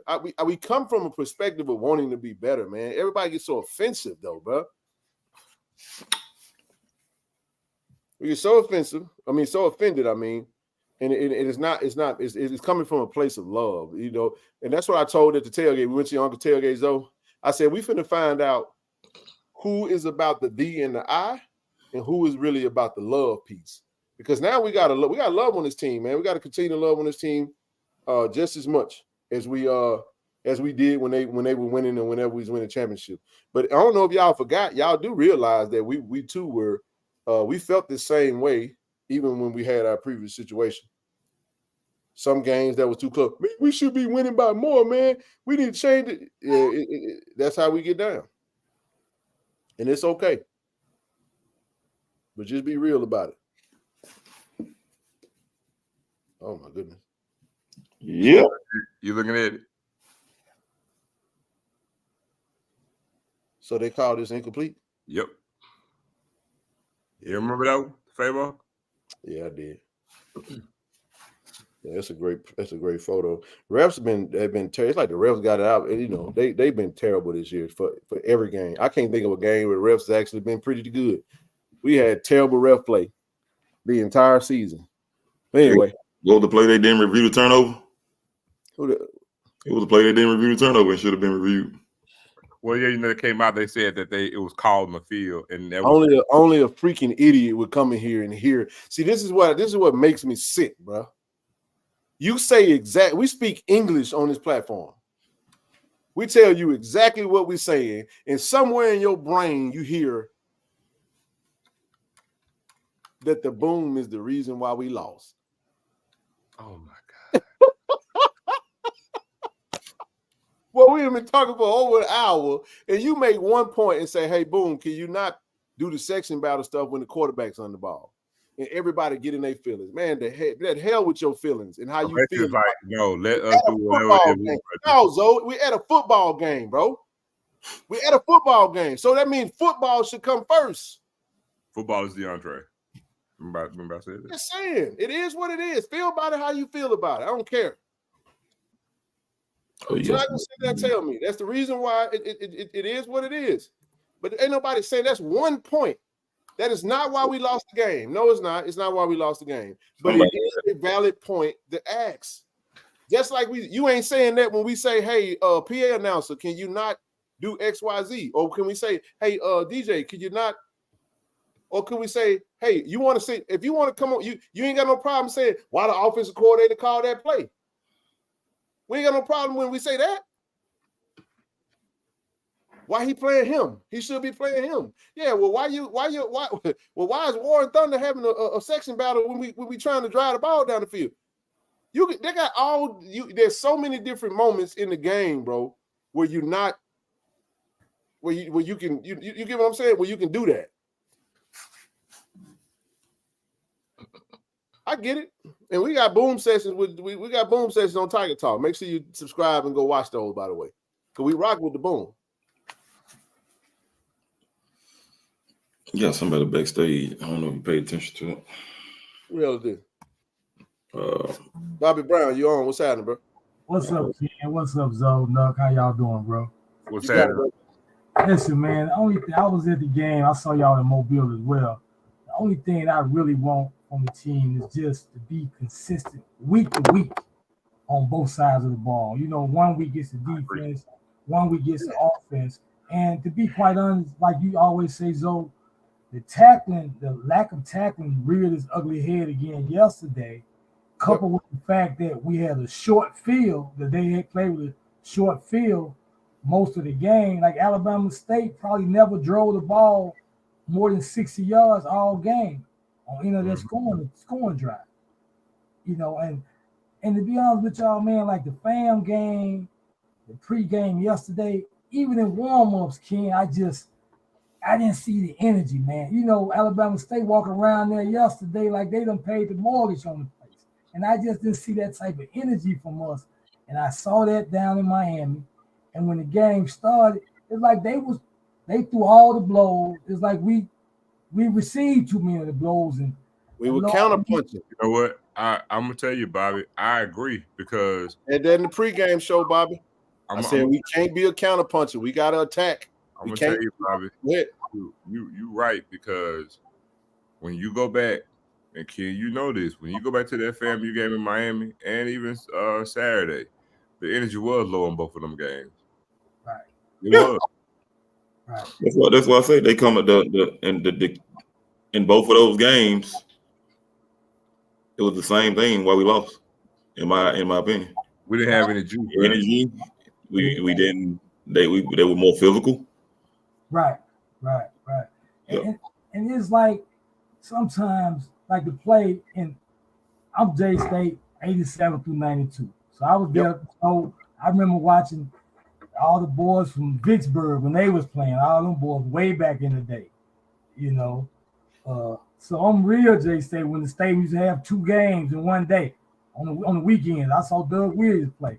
I'm telling my age now when he was at Graham. But look, at any rate, guys, I just feel like with Jason sometimes, for instance, the pass to DJ, that was a pass that was parallel to the far side of the field when he could have kept it and got 4 or 5 yards. It's just little things like that. And when we Ken, we was up 13-10 and that punt got blocked, I said, man, this is a tough point of the game. They got a short field again, and they scored right here. And that's what it was, man. And I want to say this, guys, our goal. One more thing we got to improve on, Zoki and Nuck. That protection on the punt has to get better. Yeah. About 4 or 5 punts going back to A&M, at least get deflected, you know. Yeah, I agree. I don't like that. I'm not a fan of that formation when it comes to punting myself. So I definitely agree.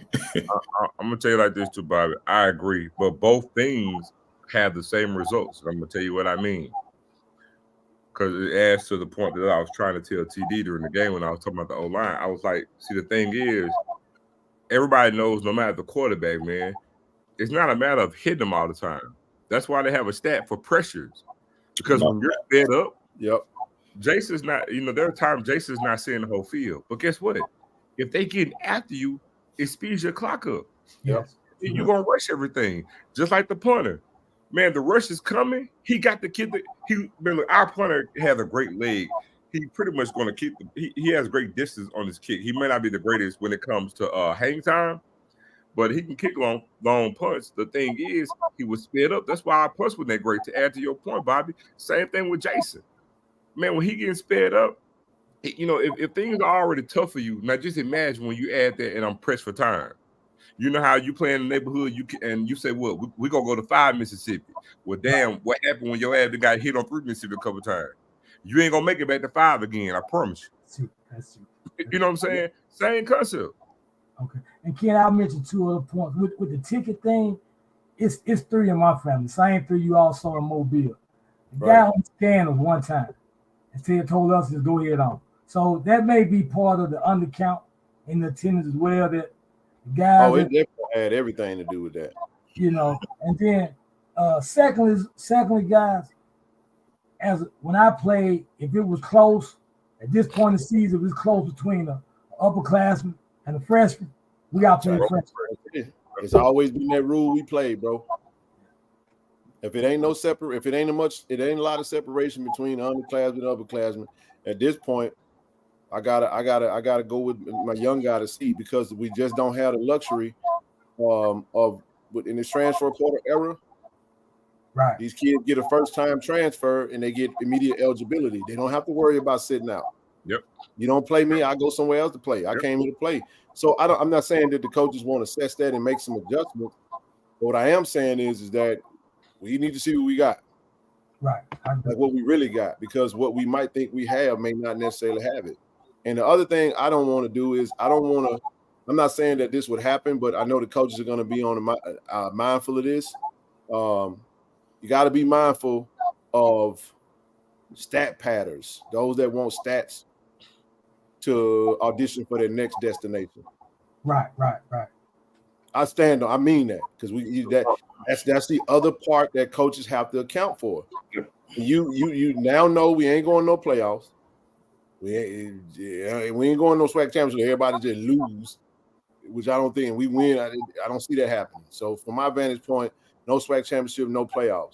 So to someone that could be, man, let me go try to get my stats, man, and let me get the hell out of here. That's what you got to guard against, and that's what you got to actually try to see, because that too can become a cancerous type situation in the locker room. So I would say expect some changes to be made. We understand. I saw a comment earlier that says, TC coach is cool. You ain't seen TC coach then. Because I stood right there on the sideline, and I'm telling you right now, I just seen him get certain ways where I just turn the other way and walk on off the sideline, walk all the way to the other end because I don't want to be around him. He's intense as all get out. So I think that's a misnomer. I think you that's a mis. You think because he's cool, calm, and collected in the press conference or whatever you've seen. I disagree with that. I disagree with that. I definitely think we will win out. I just think that I need my linebackers to get their name called a lot more often. I really need my linebackers to get their name called.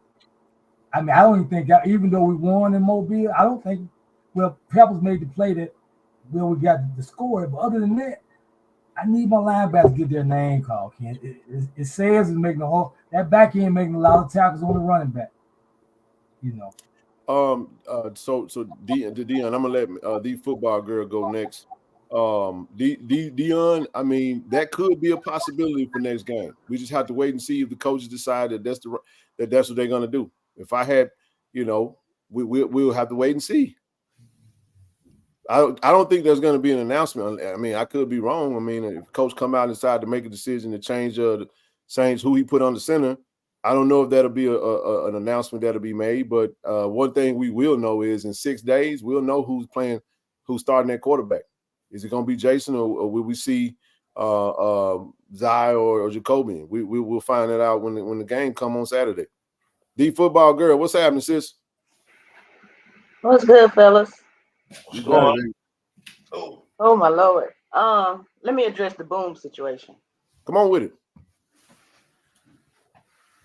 That has always been an issue from my time in the band and before my time in the band. And it's from what I can recall, and it may still be happening now, but I'll go back to my era. My directors were football people. Okay. So they paid attention to what was happening on the field. Good point. Okay.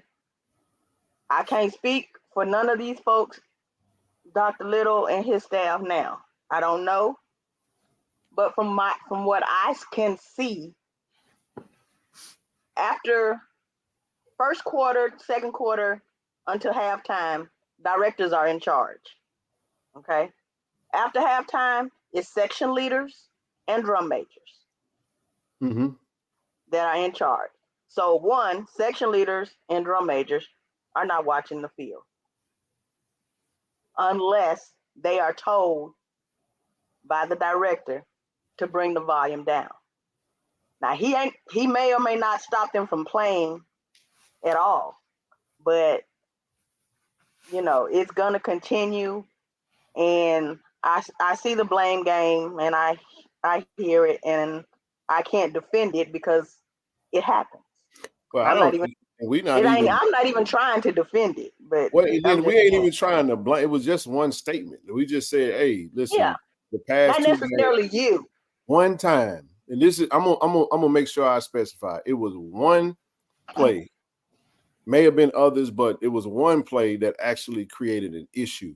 You're not gonna create an issue every single snap. You know what I'm saying? Like, but last game there was a false start because they, know, and then two, there was a play where luckily that nobody jumped, but we're under the snap. Jason's doing the snap count, but in the midst of that, they're blowing, and it is what it is. And I'm saying, damn, I hope don't nobody jump out. You know what I'm saying? There ain't no false start. We wound up not getting a false start, so we kind of didn't talk about it.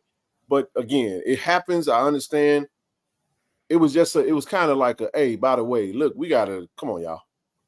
That's all that statement was. It wasn't because somebody hears that, sis, and they be thinking that we're saying, oh, it's the Boom's fault. That's why I said I hate the conversation. I hate to even have to say it because I understand the passion. Look at the Boom from the alumni band. Did a great job, man. This is a big deal.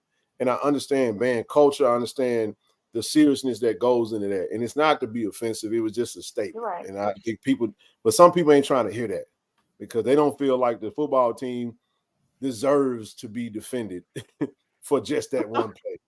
Well, what about the time when the Boom wasn't playing and he just jumped outside? I guess that was the Boom fault too. Like, no, we didn't say that. Yeah. You know what I'm saying? Yeah. And as far as the play on the field, Let's go. oh, there were some issues. There were a lot of issues yesterday that I recognized. And I think I said it in the chat. I don't want to criticize by calling names, but I will just say some things have to change. And I'm with you that I expect TC to do what he has to do as the head coach. And I'll just leave it at that. But there were some questionable plays. The QB did some things that I was just flabbergasted about. I mean, there were open players that were missed. I remember one play specifically. I think Spence was open on the right side of the field, all green grass, all in front of him. I don't know. It was okay. So I wasn't just imagining that. That was one. Like folks have been saying all season, middle of the field, been wide open. I'm sitting there with my nephew, and we're reading the defense, and we're like, why he not throwing in the middle of the field? I said, I can't answer that question. I said, because he's, yeah, and I'm like, I guess he's not seeing the field as good as we thought he was seeing the field. But yeah, there was a lot of things. I would say Jason sees the field, but there are moments in the game where he does not. Right. That you know what I'm saying? So it's just that's a question that we gotta. I'm not close enough to understand what he's seeing. I mean, he's an intelligent young man that I'm pretty sure those are questions and conversations he's having with his quarterback coach, the OC, well as coach T. But I mean, it is what it is. So that kind of go back to what Zoe was saying too. Shit. My bad. You can be at 5 Mississippi, then you start getting hit on 3 Mississippi. Your clock starts speeding up, and you start seeing different. So. And in doing so, you're not gonna see the field because you're rushing. You know what I'm saying? Yeah. And he's and that's one part about it. He's being sped up. He has. Now, granted, I still think I don't know. I just feel like I don't think I can say to even counter that would be because you see it the same way we do. If you see he's being sped up, then to me that warrants making some changes to help him since he's being sped up. Let me do something differently because I see that he's sped up. Let me calm him down or get some things because it could be a simple thing like let's get one sustained drive by doing some things differently and these things are working now and then we can get a score out of it. Because here's the thing, every you have a game plan, but then it's like, okay, this was the game plan going to this game, but guess what? This is what's working and what we're having success on. You got good plays and you got bad plays. We're going to throw the bad ones out. You see what I'm saying? Okay, we're going to roll with these. These things are working. That's why I say your game plan is going to morph because the game is going to dictate what you're going to do.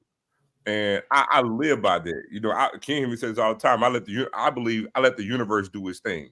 I make plans, I make contingency, but I let the universe do its thing. Same thing in football. We come in with a game plan because we scout this team out, but the game is going to dictate what we're going to do. It's just like, hey, man, they can't stop us running on the right side of the ball. Well, damn, we're going to run it until you can't stop it no more. You see what I'm saying? It's small little things like that. Hey, this guy's hurt. We talked about, I hate to even say this, Colorado game. They played Stanford. Me and Ken talked about it. I said, man, the dude wore Travis Hunter out. I said, it was good coaching. You know why? Travis Hunter missed the past 3 games. And the coach, that's coaching. Right. So let me let Maurice jump in here real quick. And we'll come back to that. Hold that thought. Go ahead. What's up, Maurice? What's up, guys? What's up, Reed? What up, Nook? What's up, bro? I got a chance to dap Zoe up on the field, man. Ken, I was looking for you. Man, I had my baby, man. I had to go find my daughter and a friend and get them down there with me. And man, it was good to have them there. It was a first like game day experience type stuff. So I was on daddy duty, but it's okay. Yeah. Oh, and I just want to address the band stuff. But if y'all didn't know, Jason, that's my brother. That's my younger brother. You know what? I was thinking that when I saw Gibson, I was like, okay. Yeah. But A lot of them Gibsons. Just like she was explaining, I'm just go back to my era, which was 04 through 08. And Okay. I know we had some pretty good teams then. So Dr. Liddell, he was real strong about watching that game. And I was a section leader of Warren Thunder at the time. Yep. And so I could say he told us the rules. So the rule, I guess the SWAC rules, I don't know if this is correct, but from a band standpoint, the rules were we could only play, meaning the boom, we could only play when we had the ball. We cannot play when the other team had the ball. And we can only play if the ball is on the 50 and further away from us. We cannot play if the ball is behind the 50 in front of us. So if they doing that, then that's totally wrong. Shit, I ain't never heard that, and that I'm gonna be looking now. You ain't in my mind about them playing in front of the the team when they're down in the end zone and all that stuff too. Right. So I know Ken, you asked about the doom. I guess people they explained that that's fired up. That's only supposed to be played to get the crowd involved on defense. You know what I'm saying? To make some noise on defense. I guess we're playing it on offense right now. Yeah, that's what I'm saying. That's not supposed to be done. So I totally agree with you. Yeah, I totally agree with you. That is not supposed.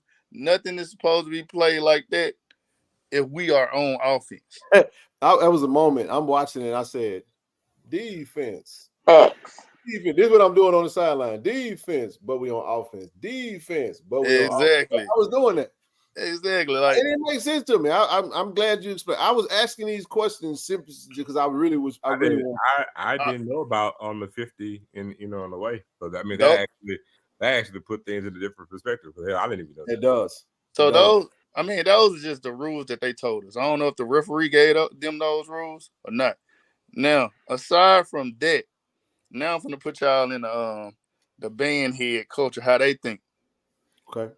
Now I'm a sports guy. Never played football, but I ran track, played soccer, and played basketball. Played at Callaway. Of course, me and my brother did. But so I watch sports. I'm a football fanatic. Never played. So going back to when I was section leader, I'm watching the game. If we are down, I'm telling the guys we ain't playing nothing until we get up. You know what I'm saying? If we are up and the quarterback is behind center, we playing at the minimum. You can't even hear us. Now, after the ball is snapped, I might look back and be like, we come up now. Yep. So that's how it's supposed to be done. That's the correct way. There was one more thing I want to say about the band. Okay, back to the band head perspective. Like she stated, third quarter, the band directors give the section leaders and drum majors leeway so they can have their sectionals or whatever. Mm-hmm. So in their head, they ain't I'm telling y'all, they ain't thinking about football at all. They thinking we finna get our whatever we want to do. Yeah, they thinking we finna get whatever we want to get in against that other band in this third quarter. Yeah, which is not correct to me either. Like you still gotta. Dr. Liddell taught us that we are cheerleaders for the football team. That's how he explained it to us. Glad you said it. I ain't saying it before. That's exactly correct.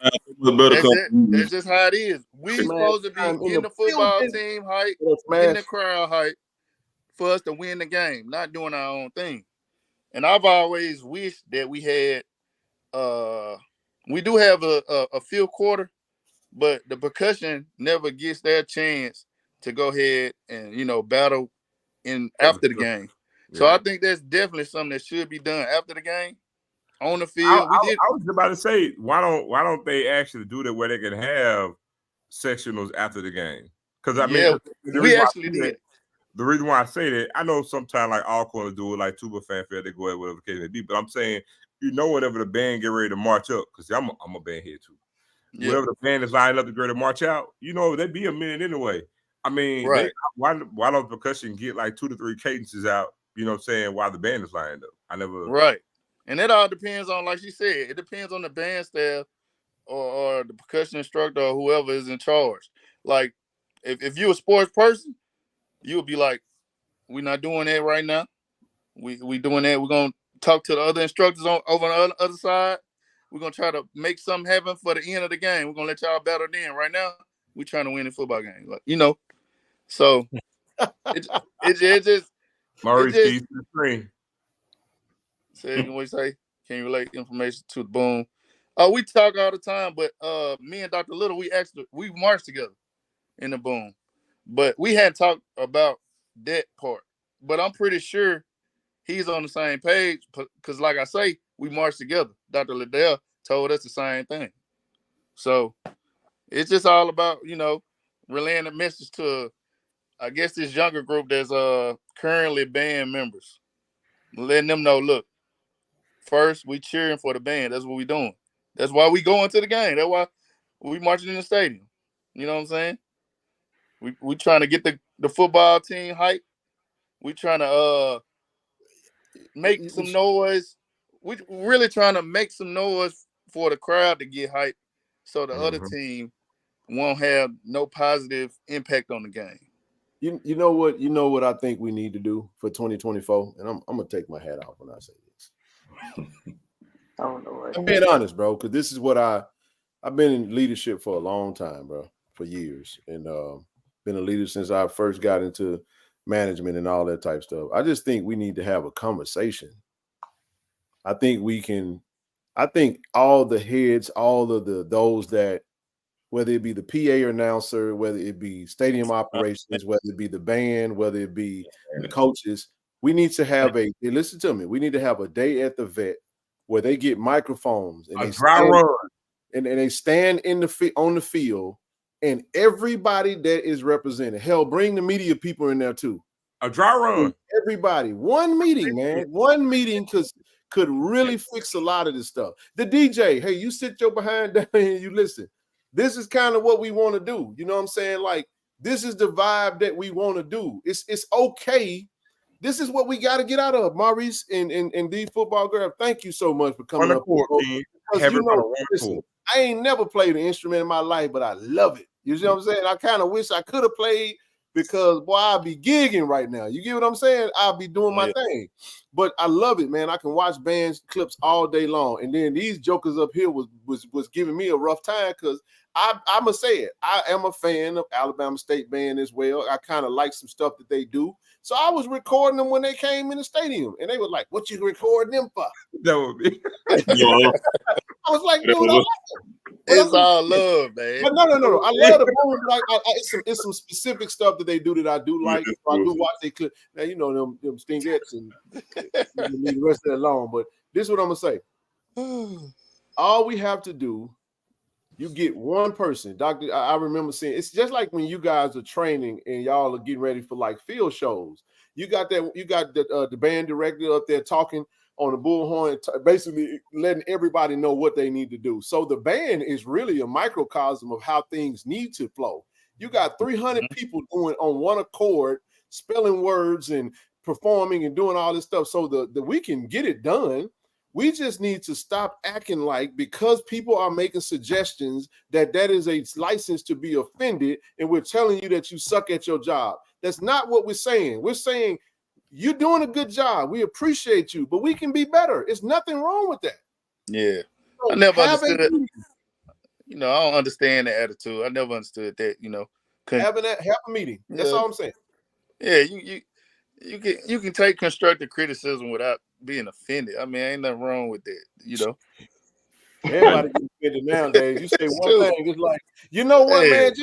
Just keep saying Elays, Hayes, Anthony. Elays. Right.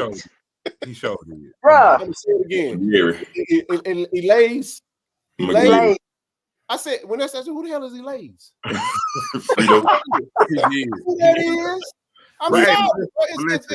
I do want to say this. It won't come from tonight, but Reese, look, Big Football Girl, anybody else in the comment, if we can get something started from today, this is one thing that all of us, because we family, if we can get this accomplished, it's major. We need a dry run before every first game of the season. Hold on. You need all because also we could do, it could help with how we're gonna implement, how we're gonna count the people coming to the damn stadium, how we're gonna handle crowd control, how we're gonna handle traffic. Hey, game day operation. We want everybody one accord so the whole game can flow together. That's gonna be whether we got the band director there. We're gonna have, say people in the press box, have the officials there, the coaching staff there. I mean, David Mario. Yeah, just like it's the real deal.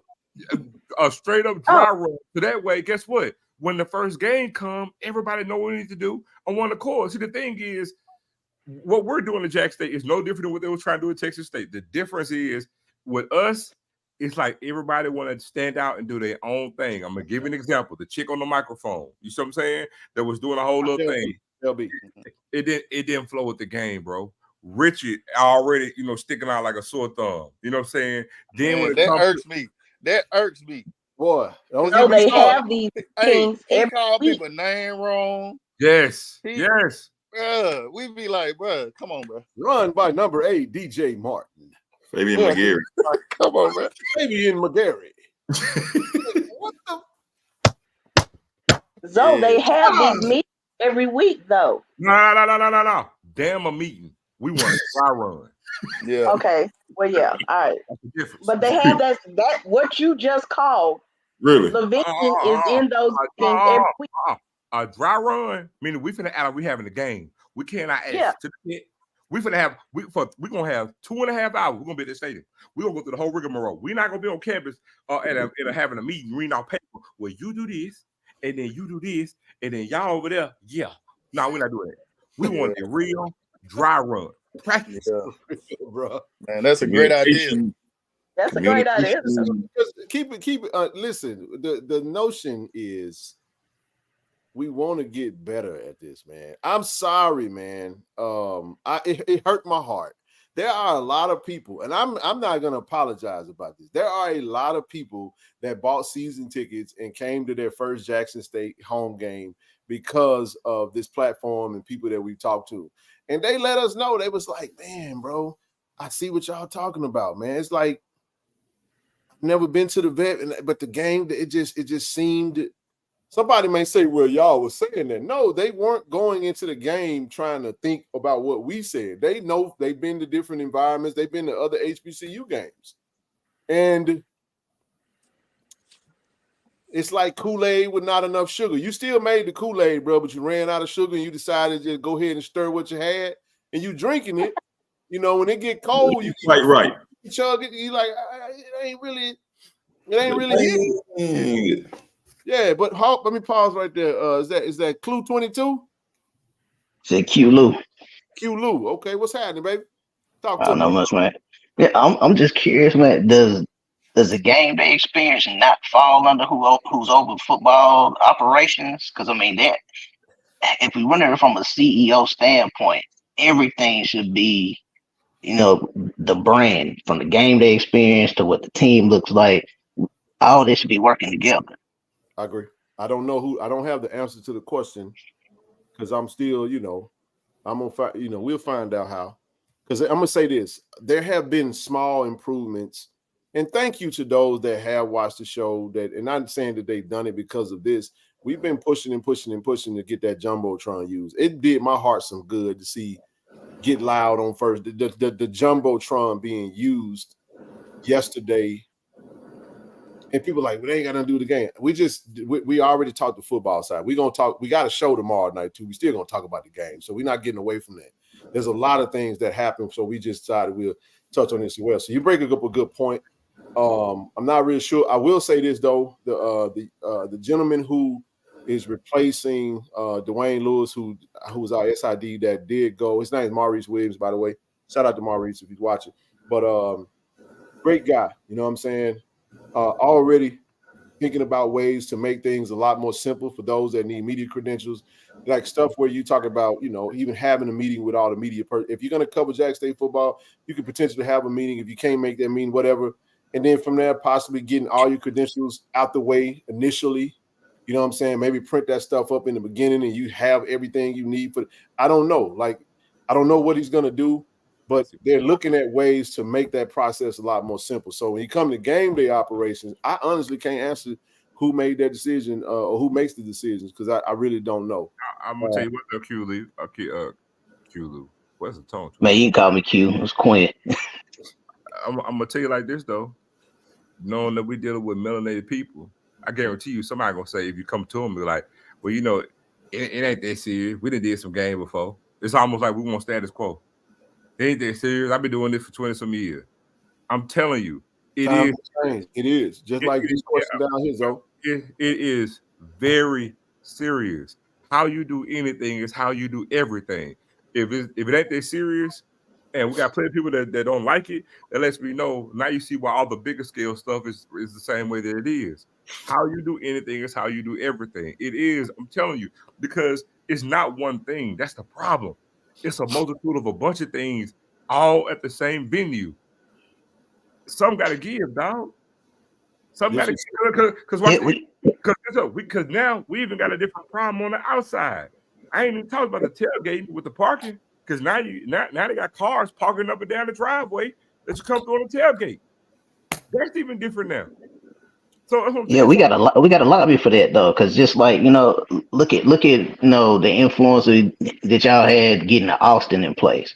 They saw the importance of media, and we can't say, oh well, just because I hate to keep bringing up, but because Dion was doing something such with media, now we gonna get Austin. Well, no, we put things in place. So just like we lobby for a position for Austin, then we got to lobby for a position for somebody to really work on the game experience, because that's how we're going to sell more season tickets. That's how we're going to build our brand. That's how we're going to push forward, because we don't respect, I guess, doing things by committee. We don't respect when somebody got to pull rank. Man, listen, it's heartbreaking to hear people who got their first game day experience at Jackson State to say that the game was boring. And it wasn't like that. It wasn't. It's and I can't really. Maybe I don't know. When I was sitting in the stands, I just was always into, the game itself. But I hope that it'll get better.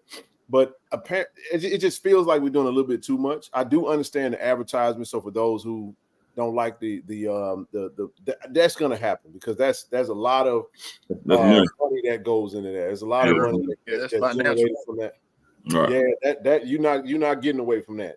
The question, a lot of people said this, like Charles stated, love the DJ, but I kept saying like some of the, I just feel like I'm being nitpicky, bro. But it just feel like line dances, bro. Like we in the stands, bro. You know what I mean? Like there's a foot. Like I get it, but then again, it's like it feels like the song choices. It just feels like we had a kickback. You know what I mean? And I mean, they did a stop and you start playing Frankie Beverly and Maze. I mean, it ain't. It was come on. They got us right here.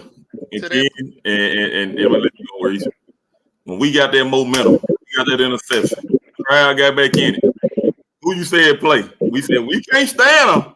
I don't like Sexy Red. I ain't no. That was listen to me. I kept saying, and I lost $10 to Zoe too. I was owed $10. All right, there. That's all I'm gonna say. Hey, listen, I was like, I hate it. I'm not a fan of music, but I seen it. I seen the reaction. You got young folk in the crowd. You play ski, when it would have went crazy. The team. If he dropped this song right now. What you saying? Oh my God, the crowd gonna get. Don't make me do it again, bro. I hate that. I hate it. We're not using our resources, because I remember when like Cortez, I almost got hit by Drake one game. But Drake just really started getting popping. Cortez had Drake out there. Boosie would be at the game. We're not using our resources, man. We got it, but we have to. It's just like, I think this is where I think we are. And it's something that we're gonna talk about tomorrow as well. We are in a transition, period for the university. I think we're seeing it in all aspects. We have a new president that's going to be announced soon.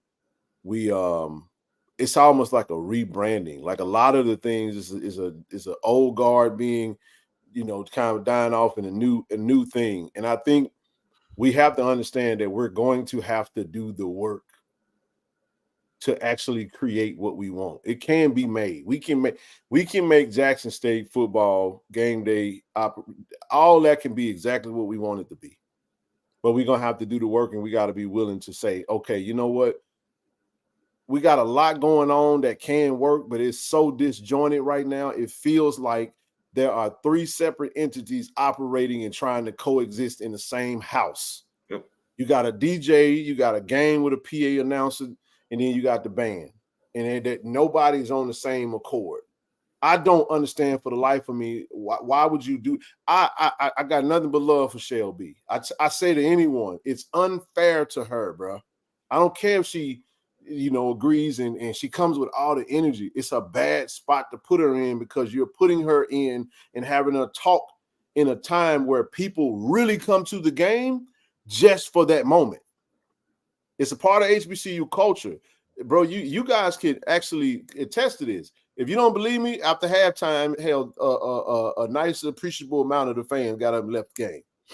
So if you don't think that folk coming there to see the halftime show, that's a part of it. So when you got that 0 quarter going on, you got Alabama State across from the boom, and they battling it out, why the hell would we give anybody a microphone so they could do a freaking kick? It's an ESPN game with a timer on the field for 3 minutes in between timeouts. When we got a TV timeout, that's the perfect time for Shelby to, all right, everybody, boom, let the gentleman run on the field then and do a kick because we're just chilling. The teams are just standing on the sideline. It's the perfect time for you to do that kick. It's not that what we're doing doesn't work. It's when we're doing it. Mm-hmm. So I'm not even kidding. If you don't believe me, just why I recorded it on purpose. I was live intentionally. And people were like, why the hell is she talking? Why are they doing a 0 quarter? That's what the comment section was saying. So it's not fair to her because she's just doing her job.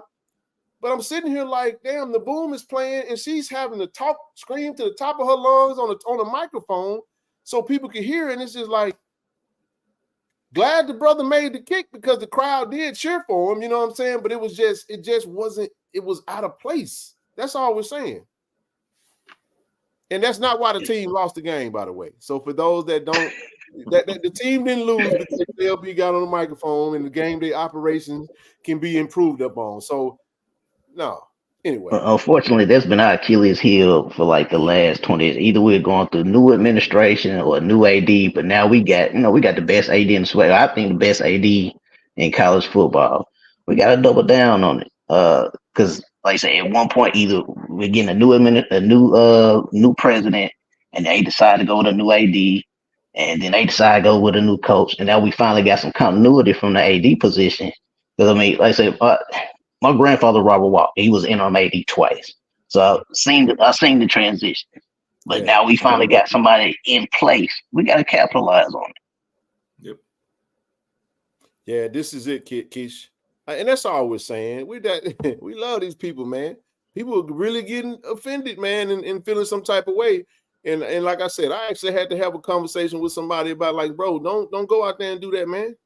Like we don't go out there and say that because you have to understand the situation, man. I got love for Richard, bro. But I think it's kind of time though. You know what I'm saying? We need to do something a little different. I think we can use some new juice in that thing, man. You get what I'm saying? I like when I go to them games and they say it's third down. You know what I'm saying? I love that. I'm like, oh baby, let's go. They're actually into the game though. And that's my point. Here's the thing. It's almost like you have certain PAs where they're building rapport with the crowd. You see what I'm saying? Yes. And that's what Richard's tone deaf. He doesn't have a that. Crowd can listen to me. A crowd could demoralize a team. They can, man. Now, I'm not saying we do what Texas State did, but Texas State had a strategy. The students sit behind the visitors. And they use both of them. They use them jumbotrons to get them folk rolling, man. They got them little artificial noise makers, and they doing what they do. but they playing within the rules, and you could tell that it was intentional. You could because tell that. And guess what else? but the entire crowd was at the game. Joe and Nook and everybody, they got people at the game on the microphone, but they're not on the field. You barely even see them. You can hear them. What I said, but they do everything within the construct and the flow of the game structure. They might move the camera over to that person on the sideline, and you do what you do. I'm with that. In a time, everything is done. You know what? You know what it look like, Ken? Like they had a goddamn dry run. Oh, they would. I'm. Listen to me. I actually talked to somebody at Texas State. They absolutely have a dry run. That's something that they practice, including with the student body. Just so y'all know that it's not. This. They don't just walk out there and it just happen that way. No, they make it happen because they know home field advantage is a real thing. So you got to be intentional on putting a better product out the field, man. You have to. Man, churches have production teams now, and it's free admission. Look, and the product is just not the football team. Because guess what? When the football team is good and that product is seen on the camera, as well as when the recruits come, like all that matters, dog. How you do anything is how you do everything. Be intentional on putting a better product. But watch this. Be intentional on saying, you know what? We're tired of traffic being the way that it is. Let's fix it. Hey, be intentional on, hey man, the tailgate parking area looks like crap. I want to fix it, make that better. Be intentional on, hey man, the crowds come up to the stadium. They got these long lines, and guess what? We're doing dumb shit like we're not even opening the gate so people can leave in a timely fashion like they used to. You have to be intentional on making things better. The problem is where people lack vision, they perish. So guess what? We don't care. It ain't that important. It's been working. We've been doing it for years. You want to know how we're saying that? Because ain't shit changed. Hey man, now listen. This platform is a free venue, a free vehicle for anyone that loves DI Love to come up here and offer any type of suggestions, solutions, whomever. And it's open to that. That's what we're here for, man. So some things have come about as a result of it, and we're gonna keep going, man, because the objective is love is an action word, man. It is. It ain't just saying I love, but a lot of people love Jackson State how they want to love Jackson State. You know what I'm saying? So when we see things that need to be done, we can offer up suggestions. But now is the time. And I'm sorry, y'all. We're not gonna stop pointing out the things that we want to see get better, because I'm telling you, man, when it looks good and it works, you feel good about it. You're happy about it. It's a better game day experience. But I'm just telling you, man. Now, let me speak on this. When it comes to the trash, I actually know who actually has the contract. So they actually take care of it. It's by design for the trash to be out the way, because I promise you go out there Sunday morning, it's gone. Yeah, the trash. Yeah, that's true, though. Yeah, it does. But there was a lot of people out there. This was a unique situation with that type of crowd or whatever. I gotta be real with you, man. I think I'm kind of, and I hope I see this in while I'm still in my younger years.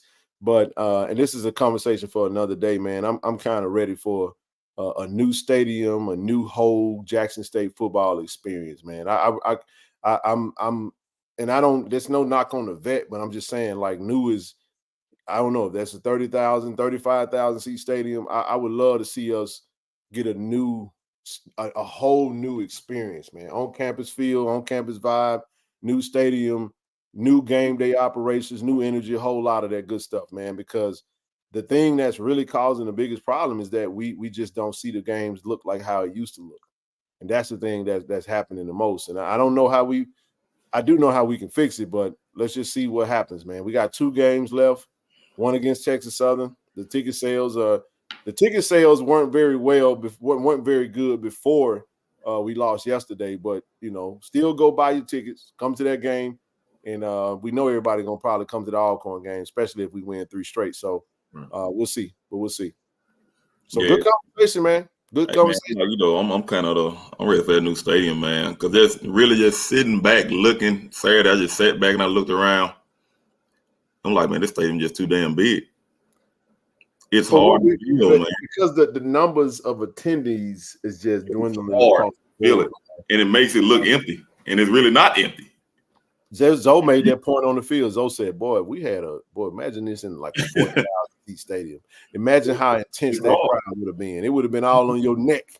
Mm-hmm. You know what I'm saying? So, hey, it new things with old minds or lack of manpower. That's a good. I mean, hey, of course we not trying to. You know what? I think my mouse just went out. Anyway, just had to use my hand. 48,000 seat stadium. Nah, we won't get. We probably only get 35. Y'all. We'll get 35, something like that. But that's a conversation for another day. And then too, just so y'all know, I'm gonna just jump and throw this in there. I think we're gonna get an announcement for a new president in the next week or so. So just be ready to come on the show and speak your mind on however you feel. We don't know who that's gonna be. Hopefully it's somebody that we all happy about, but if it ain't, we'll be here Monday, Wednesday, and Friday as always. But a lot to take away from yesterday, man. I'm still mulling over it. I'm still digesting. Y'all got anything, Q-Lou or Maurice, in regards to the football game that y'all want to touch on? I appreciate the band perspective and operations stuff, but got anything on the football side of it before we move on? Yeah, man, I think we just hitting a panic button too soon, man. Yep. I think a lot of people got used to Deion's microwave ready teams. They forgot what it takes to make a home cooked meal, man. You gotta develop, and it take time. Because if you want to know what that looks like, look what Trey Oliver is doing in North Carolina Central. Because everybody questioned him and laughed at him for recruiting high school players. I said Trey Oliver got the blueprint. I don't mind And saying TC in that same vein. Yep. So it's like, if you understand football, you understand the development. We hit the transfer portal out of necessity because we didn't have nobody. Thanks. So we had the fill-in spots, but we also recruited. So I mean, if you understand football, you understand what you're doing. We got to stop acting like we didn't have seasons where we only won 2 and 3 games. we got to stop. The expectations are starting to sound like entitlement. Oh yeah, we spoiled as hell right now, bro. We are, man. It's like. Let me tell you, I'm gonna make you laugh when I say this. It feels like, you know how we was the person that had bad teeth and missing teeth. You got periodontal disease, and you went to the dentist and spent $30,000 and got all porcelain all the way around. Now you acting brand new, right? That's all we got. Don't forget that before you went and spent that money and sat in that chair and got all them that new grill, that you look like you look like a bomb went off in your mouth. So sometimes we kind of need to pipe down and realize that our expectations. Me first, I don't mind. I'm gonna be how I'm gonna be. I'm always true blue. I'm always looking at things from a positive perspective and looking at the outcome of how we can win. We lose. But nevertheless, the reality of the matter is, I love that analogy that you just made. I'm gonna let Maurice make the point. The microwave over the home cooked meal. I like that, bro. That's a great analogy, man. Great analogy. Go ahead, Maurice. Man, I was disappointed that my boy Rico ain't getting no, you know what I'm saying? Hell, he was too. Keep going.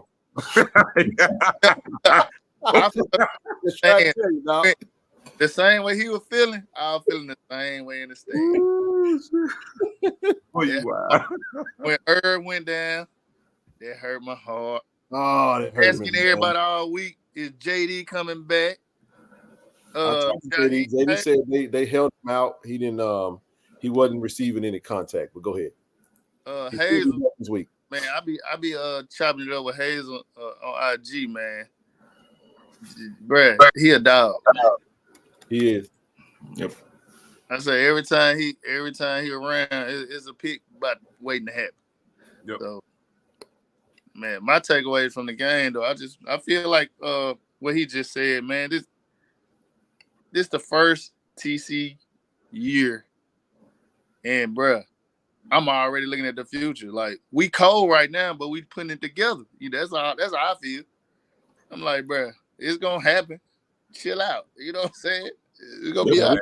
Really good pieces, man. We got some really good players on this roster.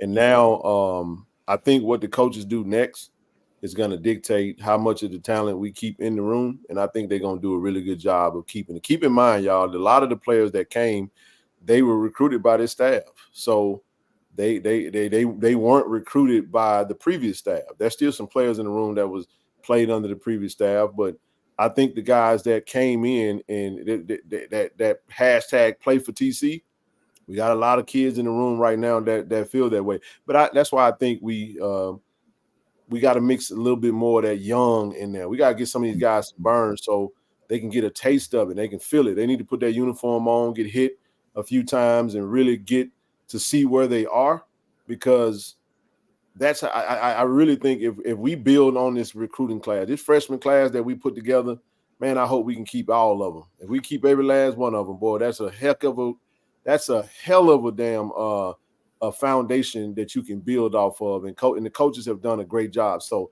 I really, really, really want to tell everybody, please, please, please get a coach's time to make their adjustments. And just because you ain't seen the changes that you wanted to see, that does not mean that the changes have not been made and some adjustments haven't been made. We got to stop thinking that nothing has happened because I ain't getting what I want to see.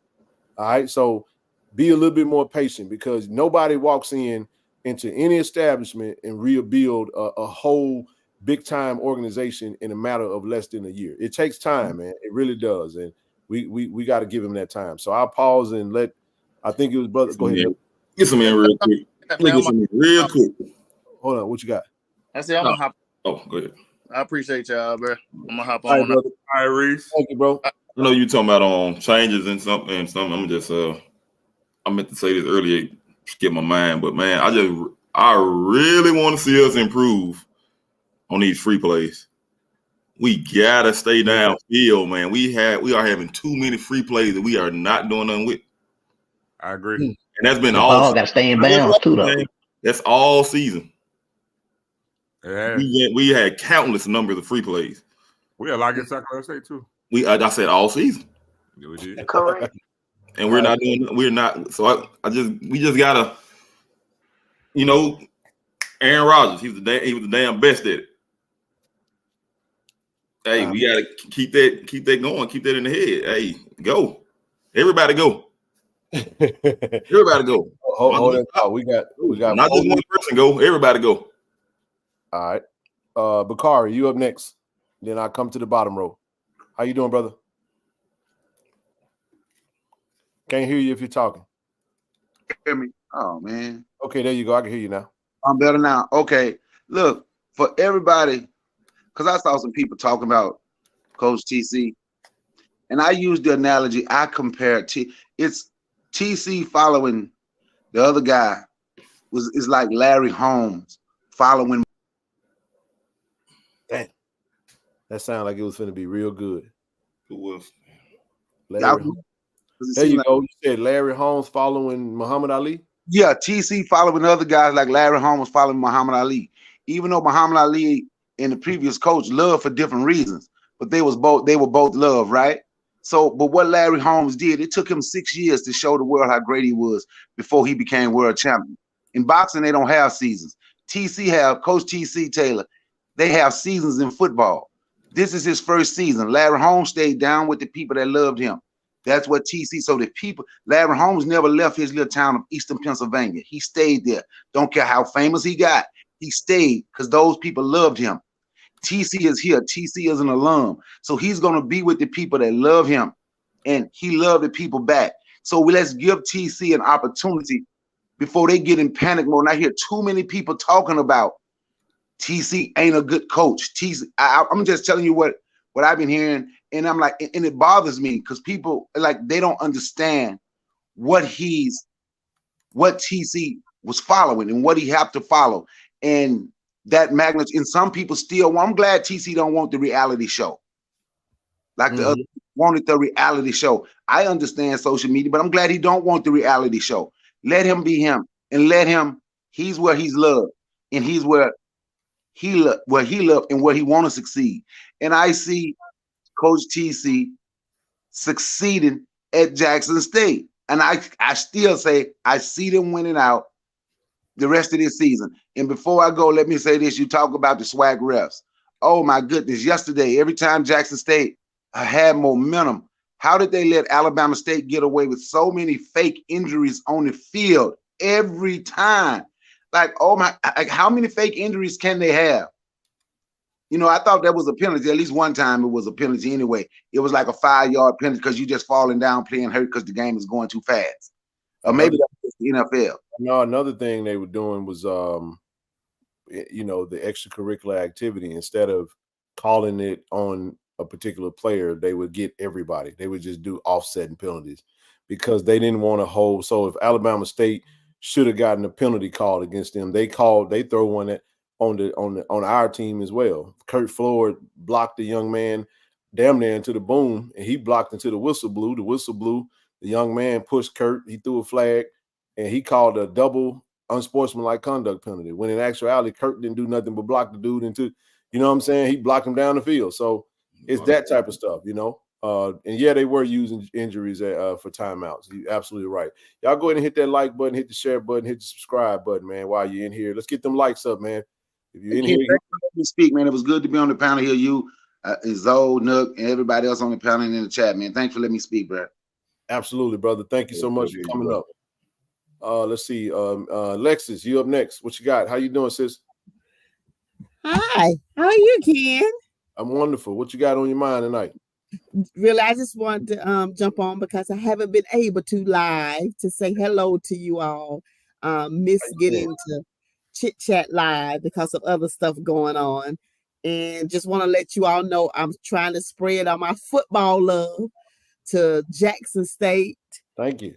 Georgia and other teams as well. So I'm spreading thin, but I'm still hanging in with you all. I was watching the game, the homecoming game when I saw you live. So I stopped watching it to come just to chit chat with you. And all I got to say is for people that were speaking and said, everybody just relax and give TC Taylor a chance, would you please? He just got here, like they were saying, it's his first year. And it is rebuilding. I thought that from the very beginning, because anytime you have a million changes, you rebuild it, whether you want to say that word or not. So give them a chance to do that. And I think Jackson State is going to be fine when they do that. And I think they're actually going to be fine this year. You know, you're going to lose sometime. I don't care how good you are. Some teams will. I say be patient with him. I'm enjoying watching the games. I'm going back and watching some of them after the fact when I can't catch them live. And I think it's going to be fine. You just got to give things time to gel. We're gonna be just fine. Just like the comment out, Reggie Bird. Why are you acting like we ain't said every point that you just made? We just didn't say it the way you said it.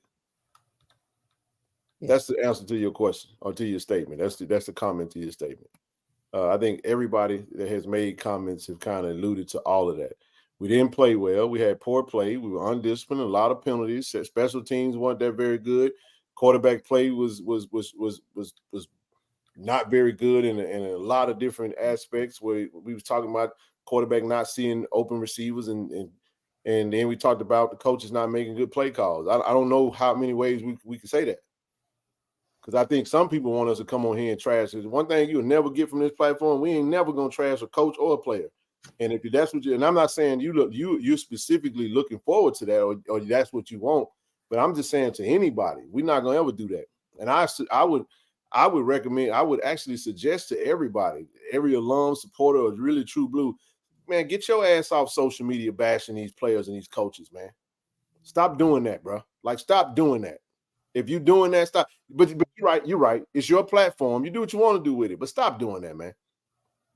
That little moment, you don't really think about social media as a public platform, man. You don't think about the ramifications of words like that. We don't. The rules are a little different for our schools, man. We trying to get as many, and it may not even affect the players that are there at the school. It may affect the next player that might even consider coming to Jackson State, because that player might see that and be like, "Nah, I'm good."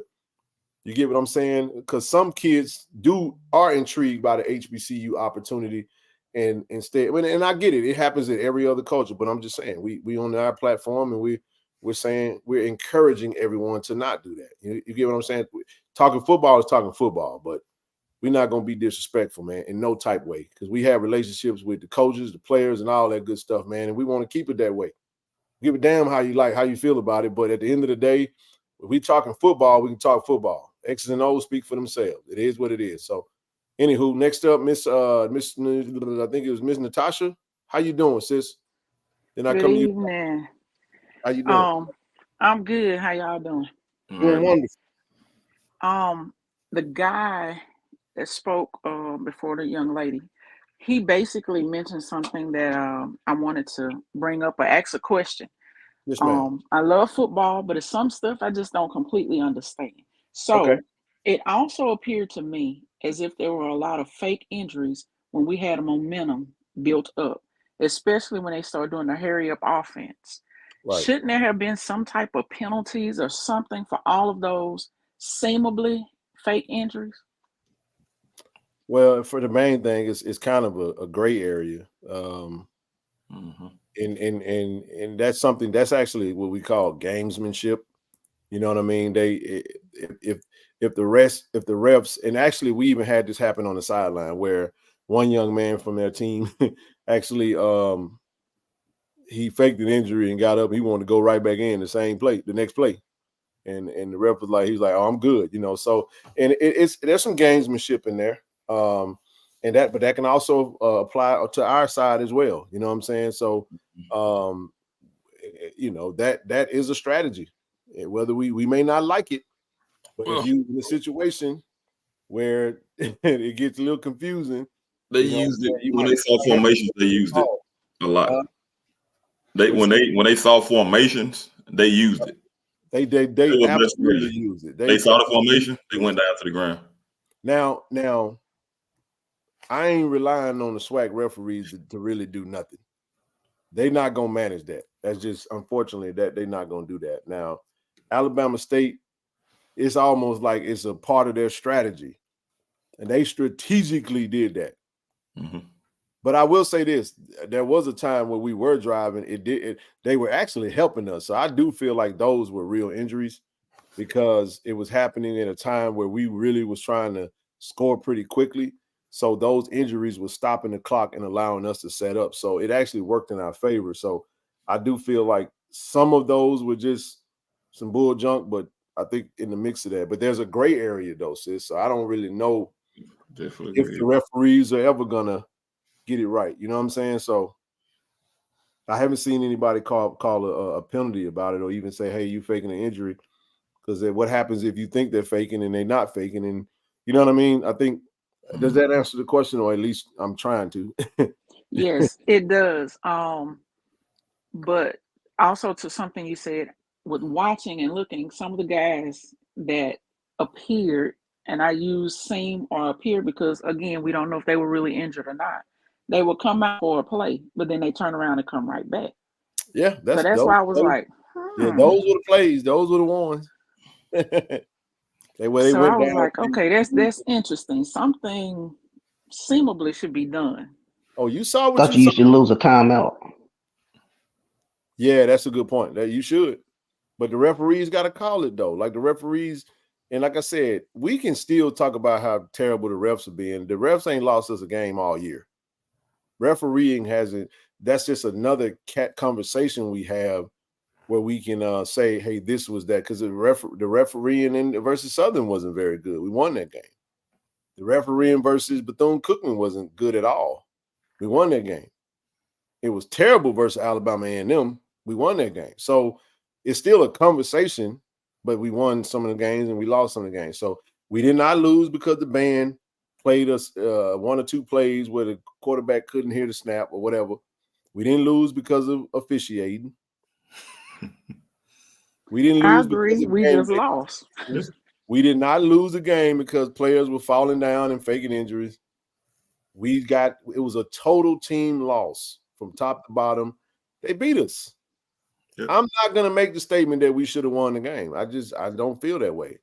They should have won the game. And I'm telling you, right now, if they had a better offense, we could have possibly got blew off the field because they won the field position. They kept putting us in uncomfortable spaces. They were They were kicking to who they felt wasn't the best kick returner. They were, you know what I'm saying? It was I really feel like they hit us with their best shot on the first play of the game. Hey I man, think it was the best shot of the whole game. hey, if you got a good right hook and you playing against, you know what I'm saying? Like you might want to go out there and try to get to that hook as fast as you can.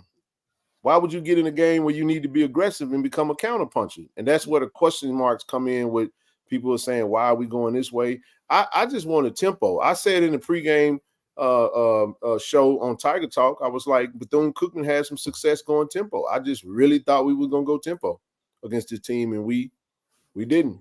We didn't. So that's something that I hope when we have the press conference, those that are in the room that are asking the questions, hopefully they ask those questions to the coaches and see what they say. I don't know what they're gonna say. I don't know why they did what they did or why they didn't do what they did. They did, you know. So, but we'll see. All right, enough about that. Dub T, you up next, and then I come to you, Miss Nikki. What's up, brother? What's going on, family? How you doing, everybody? To your last point there, Ken, I think the team tried to go up tempo, and last 2 minutes, the fake cramps kind of slowed that down. So, but that's to everybody's advantage. If they fake a cramp, that's to our offense advantage as well, because it gives them a chance to gather themselves. We just didn't take advantage of it. But really, what I wanted to address was that was my first vet experience, and it was a memorable experience, and I loved it. Like I mentioned in the chat earlier, my only two criticisms were, what's his name, Richard, the Boom, and the DJ all going on at the same time. To me, that just seemed, and I told you this earlier, Ken, that just seemed weird to me. And then the parking, man, I don't think I've ever seen such a bad parking plan as far as getting into the parking and getting out. I don't think I've ever seen such a bad plan in my life. That was I don't know if they need more gates or more access, but getting into the parking area was bad. Other than that, everything else was great. I thought it was awesome. Obviously, I wish the game was ended differently, but I totally understand. And I heard you earlier because I just pulled up, but I heard you earlier saying that a couple people mentioned to you about their first game day experience, and I was one of those. Mm-hmm. I've seen JSU play in other stadiums. I've seen, the vet on TV, but I do now get, and I wasn't really looking for it. Like you said, I wasn't looking for it, but I noticed it. And I was pleasantly surprised, but at the same time, very disappointed on those three entities talking and performing over each other, especially the DJ and the band. That should never happen. Hey, I don't have nothing to add to that. I'm happy you made it home safe. I know we was talking and you was about 7 hours out, man. So glad you made it in safe and sound, man. I expect this. We'll get better, man. I believe that. I think we keep having the conversations, and it's just it's sometimes you gotta chip away at certain things, I think with the parking and traffic, and it's been really a problem we've been having for years when it comes to that. And I think that's more of from my understanding, and then correct me if I'm wrong, that has to do with city, with police officers and things like that, as far as the traffic and everything like that. And correct me if I'm wrong. Well, we also don't have enough parking. Yeah, that's true. Well, now, and then until somebody point to, I did see somebody just say in the chat, people did pay for parking in the general parking area, and they weren't letting them come in the park. Well, I've even I don't know what happened with that, but that was that was pretty terrible too. Also, that the parking lot was full, and it wasn't full, and they had paid and it was full. Some other stuff. I think there'll be some opportunities for them to address that. I don't really have much other than the fact that when the vet was built, you have to keep in mind that the stadium. I want to say the stadium was expanded upon. You know what I mean? It wasn't the size that it is now. So obviously the hospital's expanded a lot. So the parking lot wasn't built for the amount of people that for capacity. So, but we've been there for eons, bro. So we have to find a way to make it work. Go ahead. That's what I noticed. Like where I parked at, it was 2 lanes in, 2 lanes out. That's small. It's tight fit right there trying to get into that parking. Those In a two. game like that, at the vet, trust me, it gets a little crazy, man. You know what I mean? Yeah, So and a lot, like you said, has changed. I mean, you got Millsaps now there with that, that practice facility and everything over the years. I mean, since the vet's been built, but it is a lot. Miss Nikki, how you doing, sis? What's on your mind? Hello, how are you? Wonderful. Thank you for joining us. How you doing? It was good to see you Thursday night, first of all, at the Thank you. block party. I enjoyed the entire weekend. Awesome. Hey Nook, how are you? 833. Even though I don't like 833, but hey. Oh, I thought you was. No, I am a Thank Provenian. I am a proud Provenian. But anyway, I am class of 1996 of Jackson State, and I love Jackson State. I bleed blue. I sit in section 112, and we are one of the loudest. 112 in the house. Yes, section 112 is in the I'm an house. original 112 OG. I just so happen to be on the sideline now. Keep going. Okay. But you guys have made some very good points here tonight about the game, about the traffic flow. The traffic flow is something we've dealt with for years, but I was very disappointed in that because even though we had a lot of entities, law enforcement entities out there directing traffic, it still could have been better. Like when I am a season ticket holder, I have season parking passes. When we got to the red light, they said there was no more parking in Right. VIP. So I'm like, wait a minute. I have a season ticket parking pass, so like I can't get in. So that means like you are letting people in that shouldn't have been there. And I know you guys have no control of that, but it was just ridiculous. And when we did get up there were plenty of parks in VIP parking. You hear that? Yep. There were plenty of, one lady was adamant. There's no parks. No, lady, there are plenty parks, but to that, that has nothing to do with the Jackson State. That's a city issue. We not understand that. But back to the game, y'all, those injuries, those fake injuries were ridiculous. Yeah. It was outlandish. Every time we build momentum, they fall on the ground. It was ridiculous. When I said that to me, in the pregame show was we got the count. It was what, 9? I just said I knew their strategy was going to be to ugly the game and slow it down. They were going to slow the game down. There was a point in the game, sis, where it was like middle of the game, like second quarter, and they were like waiting till the clock run all the way down to before they snapped the ball. It was like we're gonna take the air out of the ball. We're gonna play this game the way we want to play it. And they basically controlled. In the second quarter, we kind of finally got on the board, and then we got some momentum. And then we come out in third quarter, we rolling, and boom, we have a fumble, and that threw the momentum of the game off again, even though we wound up scoring. But someone made in the beginning, earlier part of the show was field position. We were giving them a short field a lot of the times in the game, and all it takes is one real play, one first down, you in field goal range. So it's just with stuff like that. The defense did about the best that they could, being on the field as often as they were. We had some untimely 3 and outs and some untimely just misses on offense, where it's frustrating when you see the play there and you see the play that was called work, but we can't get the ball to where it needs to go. And that is frustrating when it happens repeatedly. And then you mix that with a few penalties here and there, and it just was a perfect storm for them to take the lead. And then we fight back and we have a chance. And I don't know, man. I'm shocked that nobody brought up the 11 seconds, no timeout, quarterback draw. That was confusing to me. Now, of course, I've never played. I know it was 4th and 1. I'm saying to myself, oh man, Duke got to get out of bounds, because we didn't get out of bounds, so we had to rush a play, and we stuck with 11 seconds. So in that instance, do you throw the ball because if it's an incomplete, the game is over with? Do you try to run it, get the first down? I understood the logic behind it. You did. You gotta get the first down. Huh? You gotta get the first down. I think Jason ran too far. You get the first down, you get down because the clock stops. Because when you fumble, honestly, the clock's supposed to keep running. It's a good strategy. That's what I was saying. I'm like, I was really trying to figure out, damn, do you do that? You got to get the first down. Got to.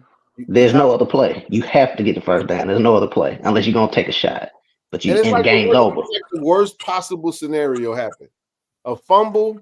We didn't get the ball back though. We got the ball back. But then we got lucky, bro. And how is that not a penalty? That's, you see what I'm saying? That's what it's like. Oh, it wasn't just. I also think that the referees were taking too long in staying in the lineup with our players to delay the game a little bit more. Well, what they have to do in that instance is that if the offense subs, they have to give the defense the opportunity to sub. So the only time the referees will get under the ball like that is if the offense sub. That's why the offense has to sub early. You don't want them to sub in the middle of the play clock, because if you do that, they're going to stand over the ball, give the defense a chance, and you may run into a situation where you have to burn a timeout. But I'm gonna tell you what else I noticed with that.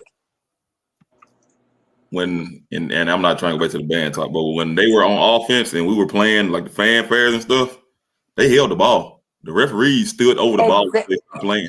That's what I'm talking about, Nuke, right there. They held the ball. You did do it. Like, yes. And Nuke, when you was talking about the oh my God, I just drew a blank. Okay, go ahead. I'm sorry. Oh, you can. This was another one. This was it. So we talked about this on the sideline about do we kick the other. KT Dub mentioned that. He was like, you kick it off. Why go for the onside? I understood both sides of it, right? You know what I mean? Do you kick the onside kick? I'm okay with that. Yeah, it's that's a coaching philosophy, how you choose to go about that. That's like going for two or kicking that one when we're at 19. You know, absolutely. Damn if you do, damn if you don't. Mm-hmm. And then the other thing too, though, Coach CC said this in the post game.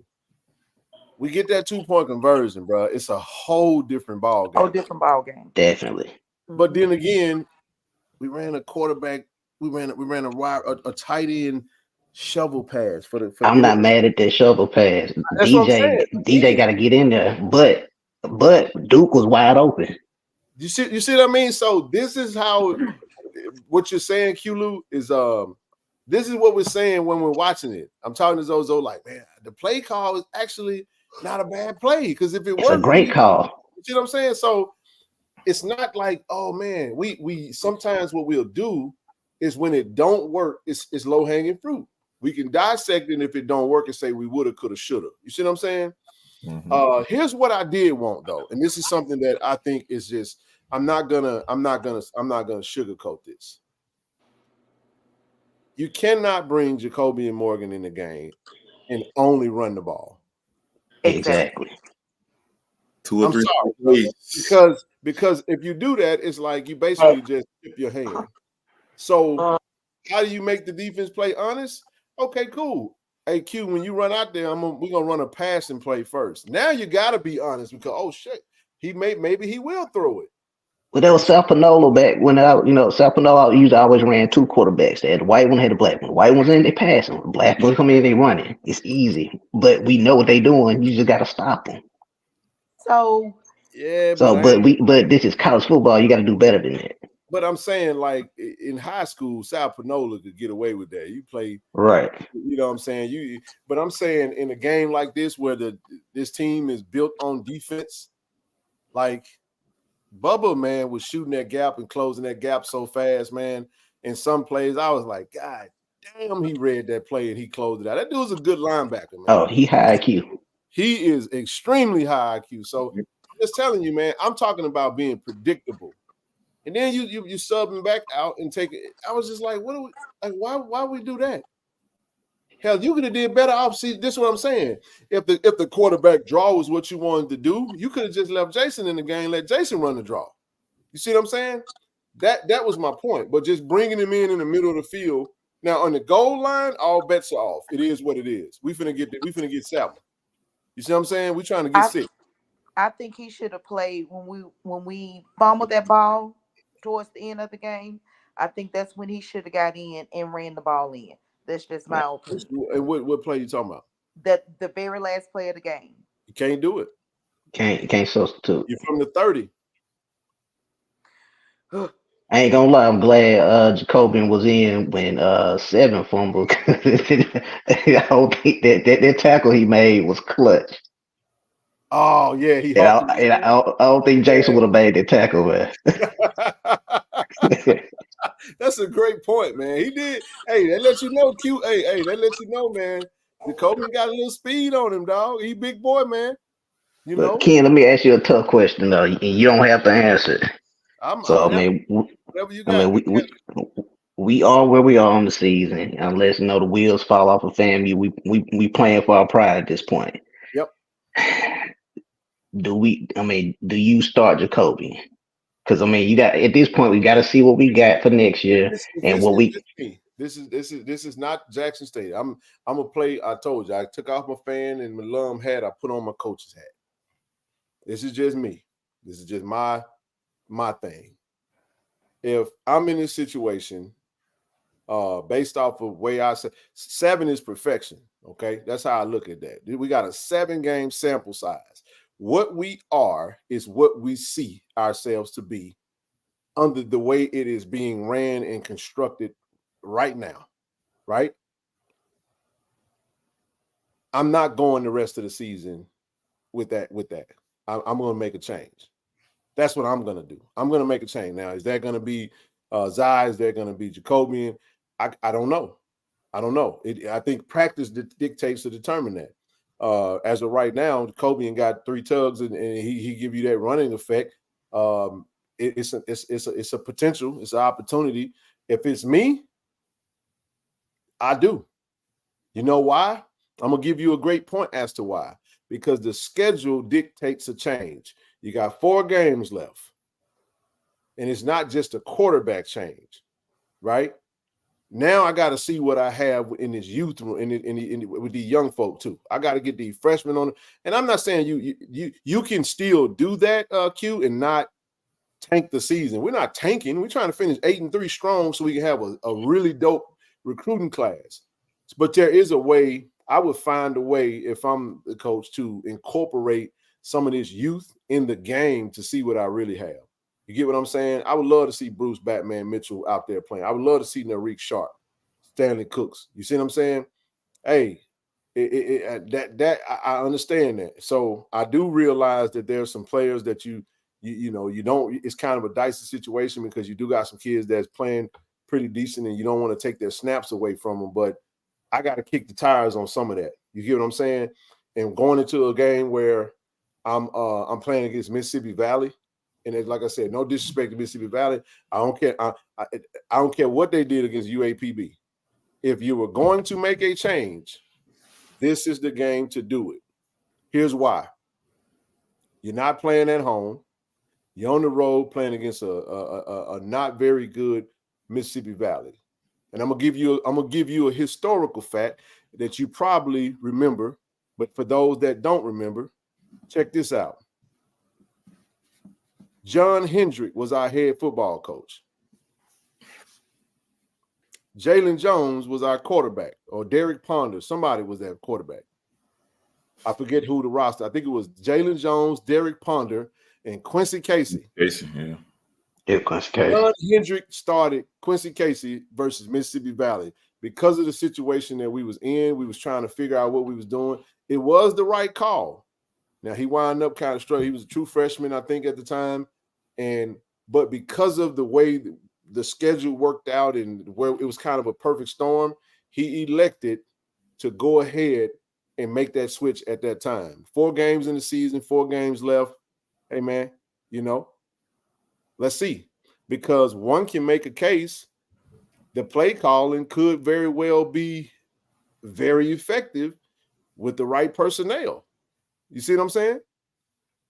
But you asked me the question. I ain't the coach. I ain't got a team. So I want to say he switched it earlier than that because I went to that game, that MEX Swag Challenge when we played Bethune. And I want to say didn't he give Quincy the second half? No, Quincy started and he got hurt first play. Okay, yeah. Then he got hit on that chest. No. I'm saying toward the latter part of the season, when things kind of went downhill and we had that revolving chairs at quarterback, when we got ready to go against Valley, he elected to start Quincy again. You get what I'm saying? I was just using that as an example. We got 2 teams. We're going to be playing 3 teams in a row that I think total wins might be 4. Maybe 5. How many wins Valley got? Texas Southern got 2. Valley might have 2. UAPB got 1. Valley got what, 2 or 1? I think they got 2. They got 2? I know Valley has 1. They got 1 win. I think it's 1 win. They haven't won all year. They beat UAPB. Yeah, this one. So you got over the next 3 games, man, you can really see what you're working with. You get what I'm saying? Who they lose to? Central State or something? They lost to Central State and everybody else. Yeah. Just saying. They beat UAPB, got their first dub. UAPB beat, I want to say, Lane or somebody. And Texas Southern got 2 wins. So we won 4 games, and the next 3 opponents have won a total of 4 games. If you're going to make a switch, that's when I'm going to do it. You see what I'm saying? Now, will they do it? We'll find out come Saturday. That's the only way I know how to answer that question. And that in no shape, form, or fashion is that a knock on any player, but I think the situation dictates a change. It does. It's justifiable, but at the same time, I don't know how they evaluate, how they choose to make those decisions, but we'll find out. I think if they do, let me ask you a question. If a change is made, does that reinvigorate the base and feel more confident in what they're seeing? What's your thoughts on that? For the casual fan, yes, just because Jason's getting a lot of flack, just undue. Because I mean, it's like Jason doesn't turn the ball. Jason is not. He's your perfect quarterback, and I don't feel like he's gonna lose a game for you. But at the same token, I don't always count on him to win the game for me. So he's gonna keep me in there. I can't. There's not that effect. Everything's so safe, and I don't know if he's playing just this is his last year, and he's so in his head to not make a mistake. Yeah, that's a good point. So I don't know if that's where the timidness comes from. I mean, he's what he is. He's a 26-year-old kid. He's making all the right decisions, but at a certain point, where's that wild streak to shoot it? And just you got to take a risk. So I guess so. Some people make the point, play calling, and they say this, and it's almost like, well, you can't make. Is it one or the other, or it could be both? I don't even think it's play calling because I think it was like the Bethune-Cookman game when he decided to pull it, but it's almost like the video. It's like the controller turned off, and he just kind of got confused whether he should run or not. And he's like not trusting you in your decision. It's like, okay, I know I should pull it, but people say I'm not a runner, but I don't want to make a mistake. That's why I was like wondering, like, was it overcoaching? You know what I'm saying? That was from an outside perspective, just kind of looking at it, it just kind of had that feel. Whenever there's like indecisiveness, sometimes it could be as a result of something like that. Like, I don't know the intricacies of the offense and kind of like what it's supposed to look like. That's more of an internal question. But from what we look at it, you can tell that there's some type of a disconnect. But I don't pull Jason because of his play because he hadn't earned to be benched. But you gotta look at it like this: Jason's played a lot of football. Jason's not coming back next season. Now, from this standpoint, from a recruiting standpoint, I know we can probably get Jacoby and come back. Zai could be back. And now, what does our offense kind of look like with this next guy under center? And that's what I can sell to this recruiting class. That's exactly right. And then too, it's multiple factors. I mean, you answered the question in a great way. It's not due to no fault of his own. If the call is not being made necessarily because of his play, but it's more situationally. You know what I'm saying? That's a great point. Because I think Jason makes a hell of a coach one day. I think he does, man. Kid's is a very smart kid, and but like I said, we don't know. We don't know what's gonna happen. I mean, you know what I'm saying? If Jason is starting quarterback versus Mississippi Valley, I'm gonna be his biggest fan. And we let's go get one. That's how I see it. So, but this is what the coaches get paid to do. That's why I'm not a coach, and I'm on this YouTube channel talking. They do what they do, and they do it at a great level. But we'll see. We'll see what they decide to do. But I like the question, man. I want to run from it. Like I said, I don't think nobody would be mad at me for giving an opinion on that. And if they did, it's their problem. Right. Like, and I mean that respectfully, man. I've done it. We've done enough work to know, man. People know our nature, our character, bro. Our character, my character goes before. We got love, genuine love for these players, man, coaches in his university, and we put the work behind that. But at the end of the day, I'm not gonna sit up here, man, and lose validity in the words when you start seeing obvious stuff, and then you don't want to say what it is because you afraid you're gonna lose something. Like, what am I really getting that I'm gonna lose? Because my thing is, we're gonna give love, we're gonna give support, we're gonna give whatever we can. We're gonna give everything we can, whether we get back something or not. The objective is to be there for these kids and coaches in school, and that ain't gonna change regardless. So that allows me to be honest and not have to worry about all that other stuff, because it comes from a place of love. So it's a respectful thing. Yeah, love don't mean you can't criticize or make observations. I do it with my daughters all the time, bro. I got 3 of them.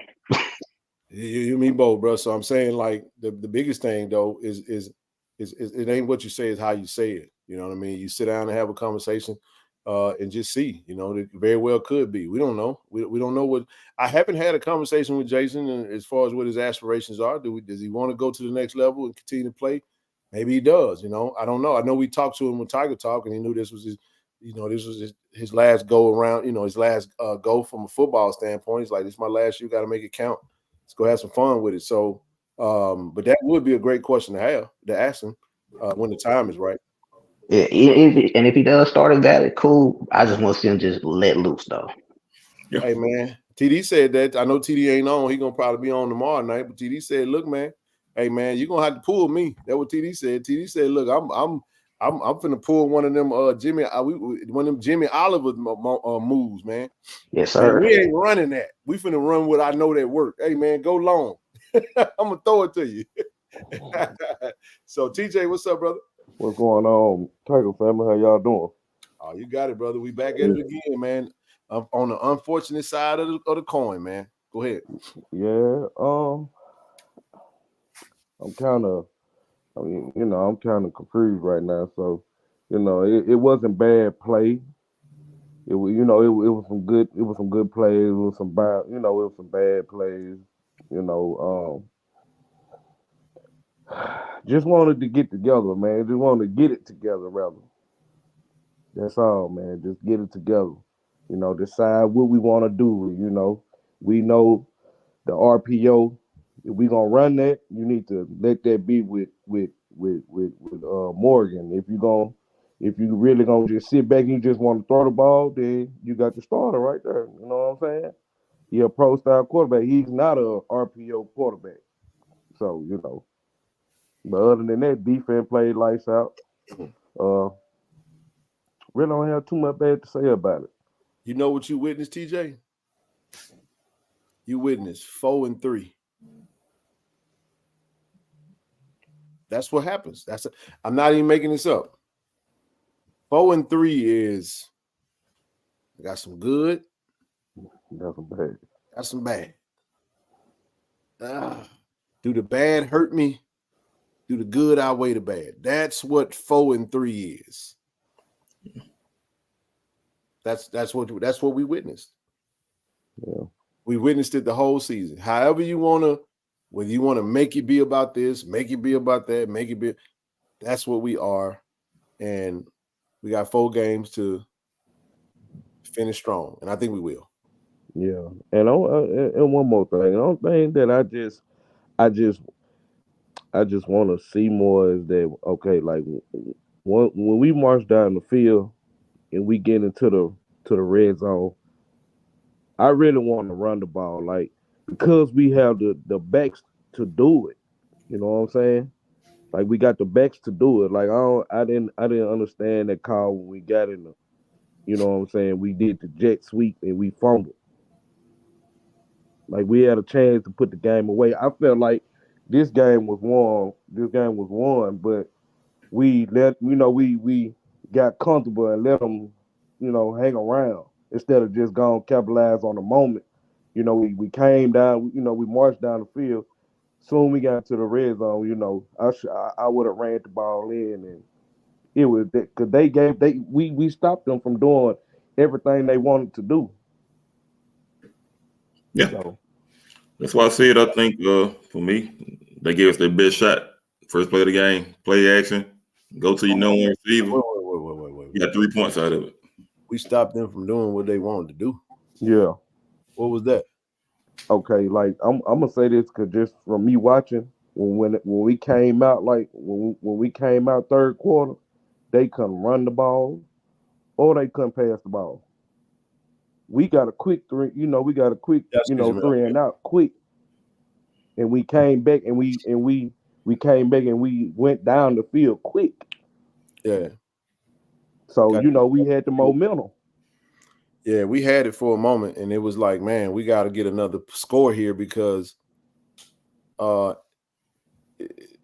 this is a great point. Blood is this is the thing, man. I said this. I said this is the thing. You know who I compared Jason to? And all my Cowboy fans gonna have to feel me on this. I compare him to Dak Prescott. Yeah. And this is why I say that. You have some days where everybody want to throw the quarterback away and be like, we need a new quarterback. But then you have some days where you say, man, Dak is elite. Is he elite? Is he not? You know what I'm saying? It's like you do enough to stay in as the leader, but you have moments where it's just like, man, am I going to be able to really count on you in this particular moment? So that's kind of how I see the season have played out. It doesn't mean that he isn't better than what he's seen, but again, there's so many things, there's so many variables that I'm ignorant of that I can't speak to. That's why I'm saying we don't know what that communication is like. You know what I'm saying? Not saying that we don't know. I honestly don't. I cannot give you anything on what is being called, how it's being received, and then how it's being executed. We just know what we see. You get what I'm we saying? don't know how short his leash is. We don't, is there really an RPO? Is there an option there? Like we don't know. I don't know the answer to those questions, but what we do know is something ain't working. That's what we're saying. Like something is off here. Something is wrong. And we've seen him do it. We saw Jason also play in South Carolina State game where he was 22 consecutive passes, where he was dealing.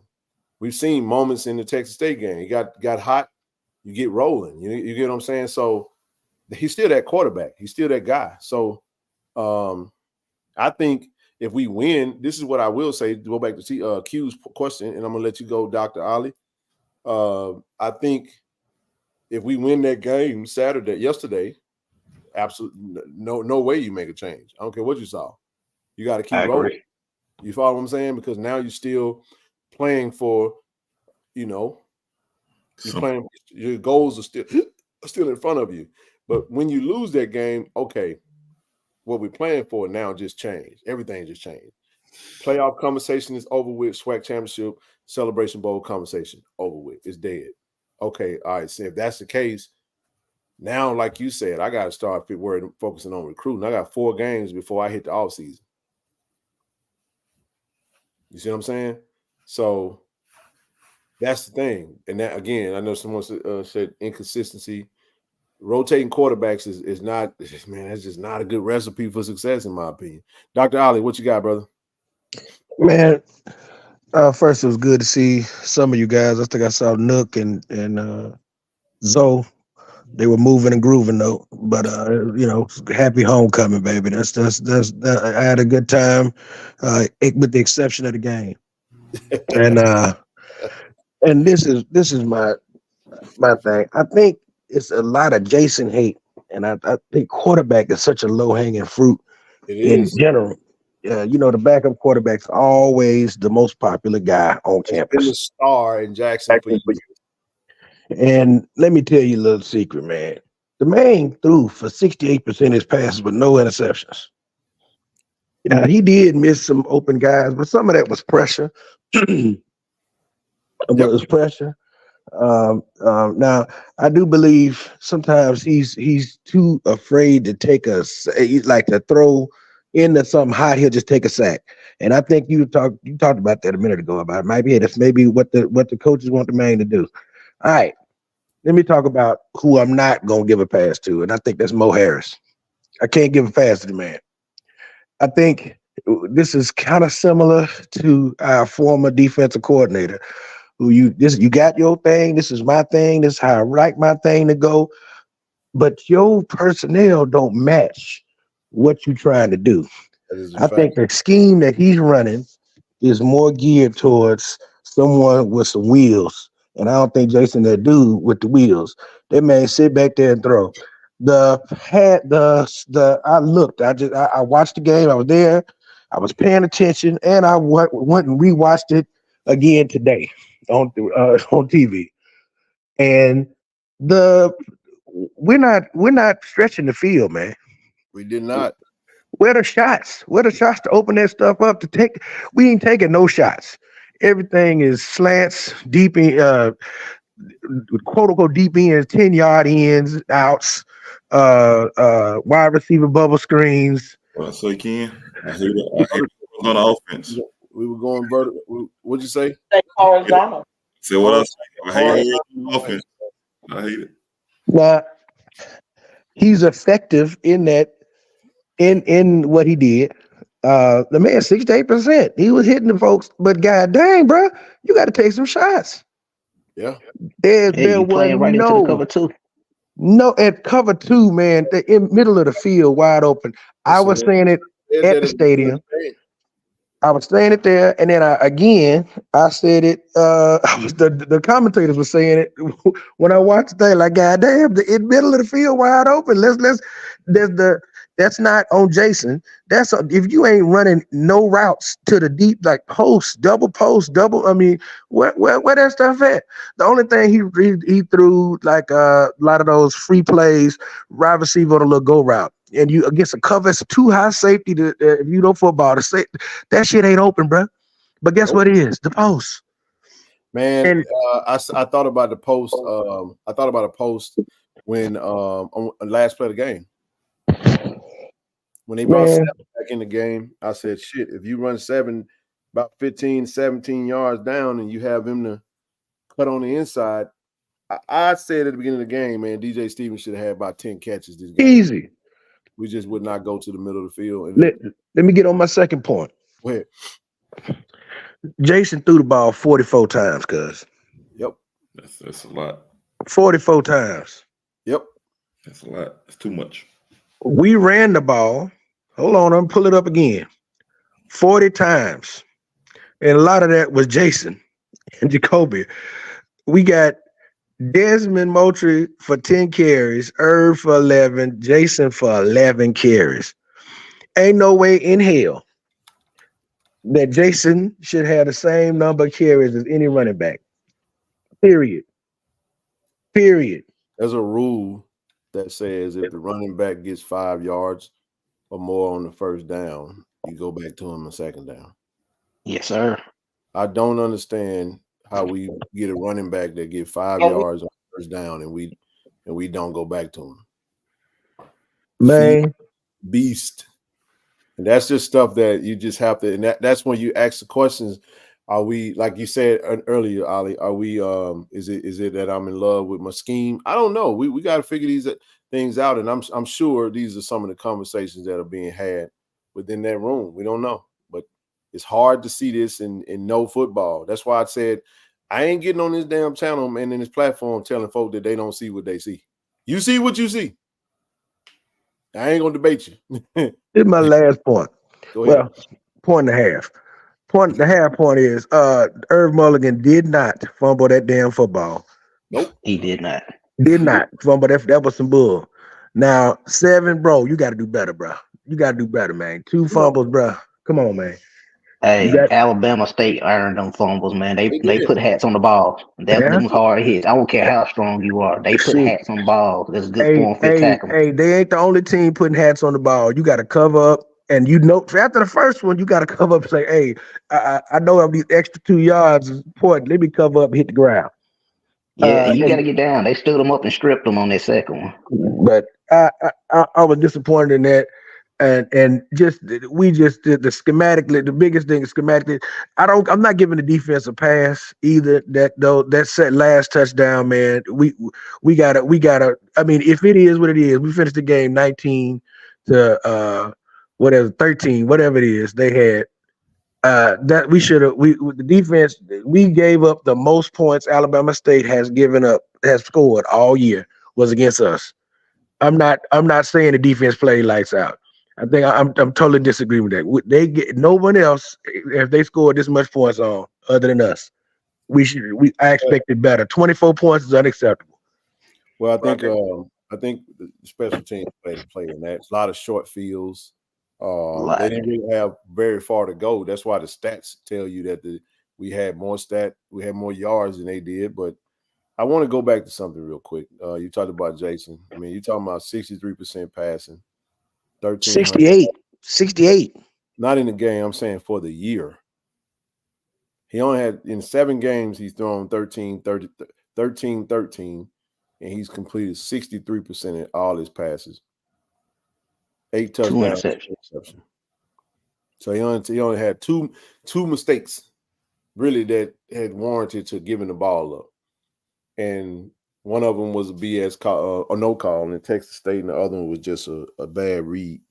So in 7 games, that's really what you got. And you got a quarterback that, like you said, he's not gonna do a lot to hurt you. You just have to have. I just think you have to call the game that's to his strengths. And the question, it's a fair question, is what we're calling to his strengths.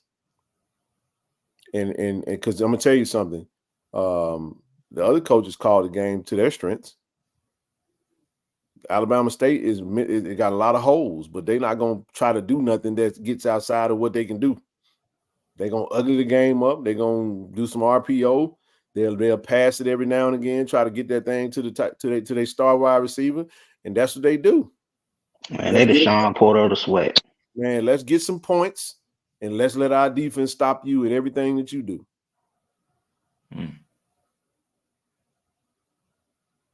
Yeah. That is true, Justin. You're right.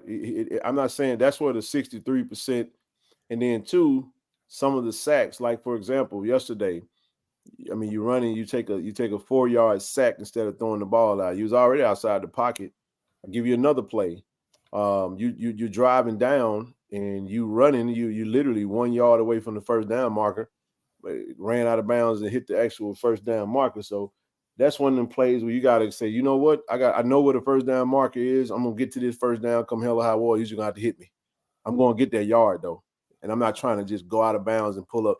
Is that those are the types of things that determine sometimes in some games, a win or a loss. So that's it's a mentality. That's why I said during the pregame show yesterday, I want to see him put that 230 on somebody just one time. So yeah, I'm not the fastest, but I'm 230. Yeah. Well, we know 15 gonna hit somebody. I just hope it don't. You know what I'm saying? He's a big boy. He gonna put that weight on him. And but like I said, we'll see, man. I appreciate you, Doc.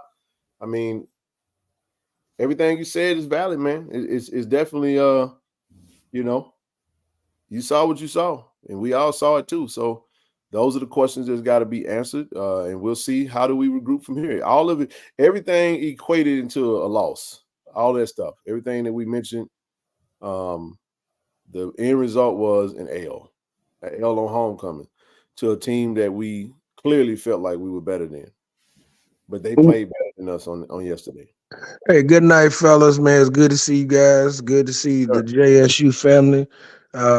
Thank God for a better. I know y'all probably covered this, a better game experience, Lord Jesus. Thank you, Jesus. Thank you, Lord. This was better. Got better, but we got a little bit better ways. We got some more ways to go, but we got better for sure. It couldn't be worse. than Bethune-Cookman. That was hard, boy. Woo. Yeah, boy. It was definitely better than Bethune-Cookman. So you 100% correct on that one, bro. Hey, good night, guys. I got to get to the JOB in the morning. Peace out, brother. All behind you, bro. See, football girl, I'm gonna let you take us home. You got anything else, sis? I know you've been waiting patiently up here. Sorry about that. Oh no, I was just gonna say, I was thinking back to Wednesday stream and all of your data points that you said about Alabama State's defense. They all played out on the field. I know football. I know what I saw. I kept trying to tell you what we're gonna do. And when I was sitting there, I was like, Ken said this. I said that my brother was like, what are you talking about? I said, just watch Alabama State's defense and what they're preventing us from doing. I said, Ken said all this. This is what they were going to do to stop us from winning the game. He said it all on stream. Pre-game Tiger Talk, I said it. Turnovers, toughness, special teams, and field position. Those are the things that bit us. Those are the things that bit us. Zoe mentioned tackling. Everybody made some great points, man. But I'm telling you, I watched this team. I watched enough of it, and I was saying, look, man, this team ain't letting nobody score more than 23 points on them. They're gonna ugly this game up. They're gonna take away our strengths, and they're gonna make us try to play from behind and force us to have to score on them. And if we get behind early, we could be in trouble. If we don't go vertical, I mean, we just didn't. We had no deep threat the entire game. Even when not 1 second of it. Everything was horizontally side to side, 10 yards in. It was nothing deep. And I think that might have been, we didn't see Rico much in the second half. I don't know what that's all about, but coaches do, and the team does. So I do feel like I say this in closing. I believe wholeheartedly 100% in Coach TC Taylor and his staff, and in his leadership, man. I think that he's gonna make the right changes, man. Whether it be whatever that needs to be, I think he's definitely gonna make those changes, and we're gonna see some different stuff for the rest of the season. Even with this feeling being the way that it feels, I really feel like if we finish the season on a high note, and let's say we finish this thing 8-3, that's the goal right now. We get to 8-3, we'll look back at this game and say, damn, if we would only beat Alabama State, man, what could have happened? But nevertheless, if we end the season having, one out, because that's the goal, I think we'll feel a lot better about his first season. And that's pretty damn cool to have a coach in his first season go 8-3 after everything that we saw him do. We saw 60-plus players exit the doors, man. And this man put together a staff and a team in a matter of days. And here we are, out here fighting and battling and competing. So to the players out there, for those that are watching, know that we love you guys, man. We're going to continue to support you guys through this platform.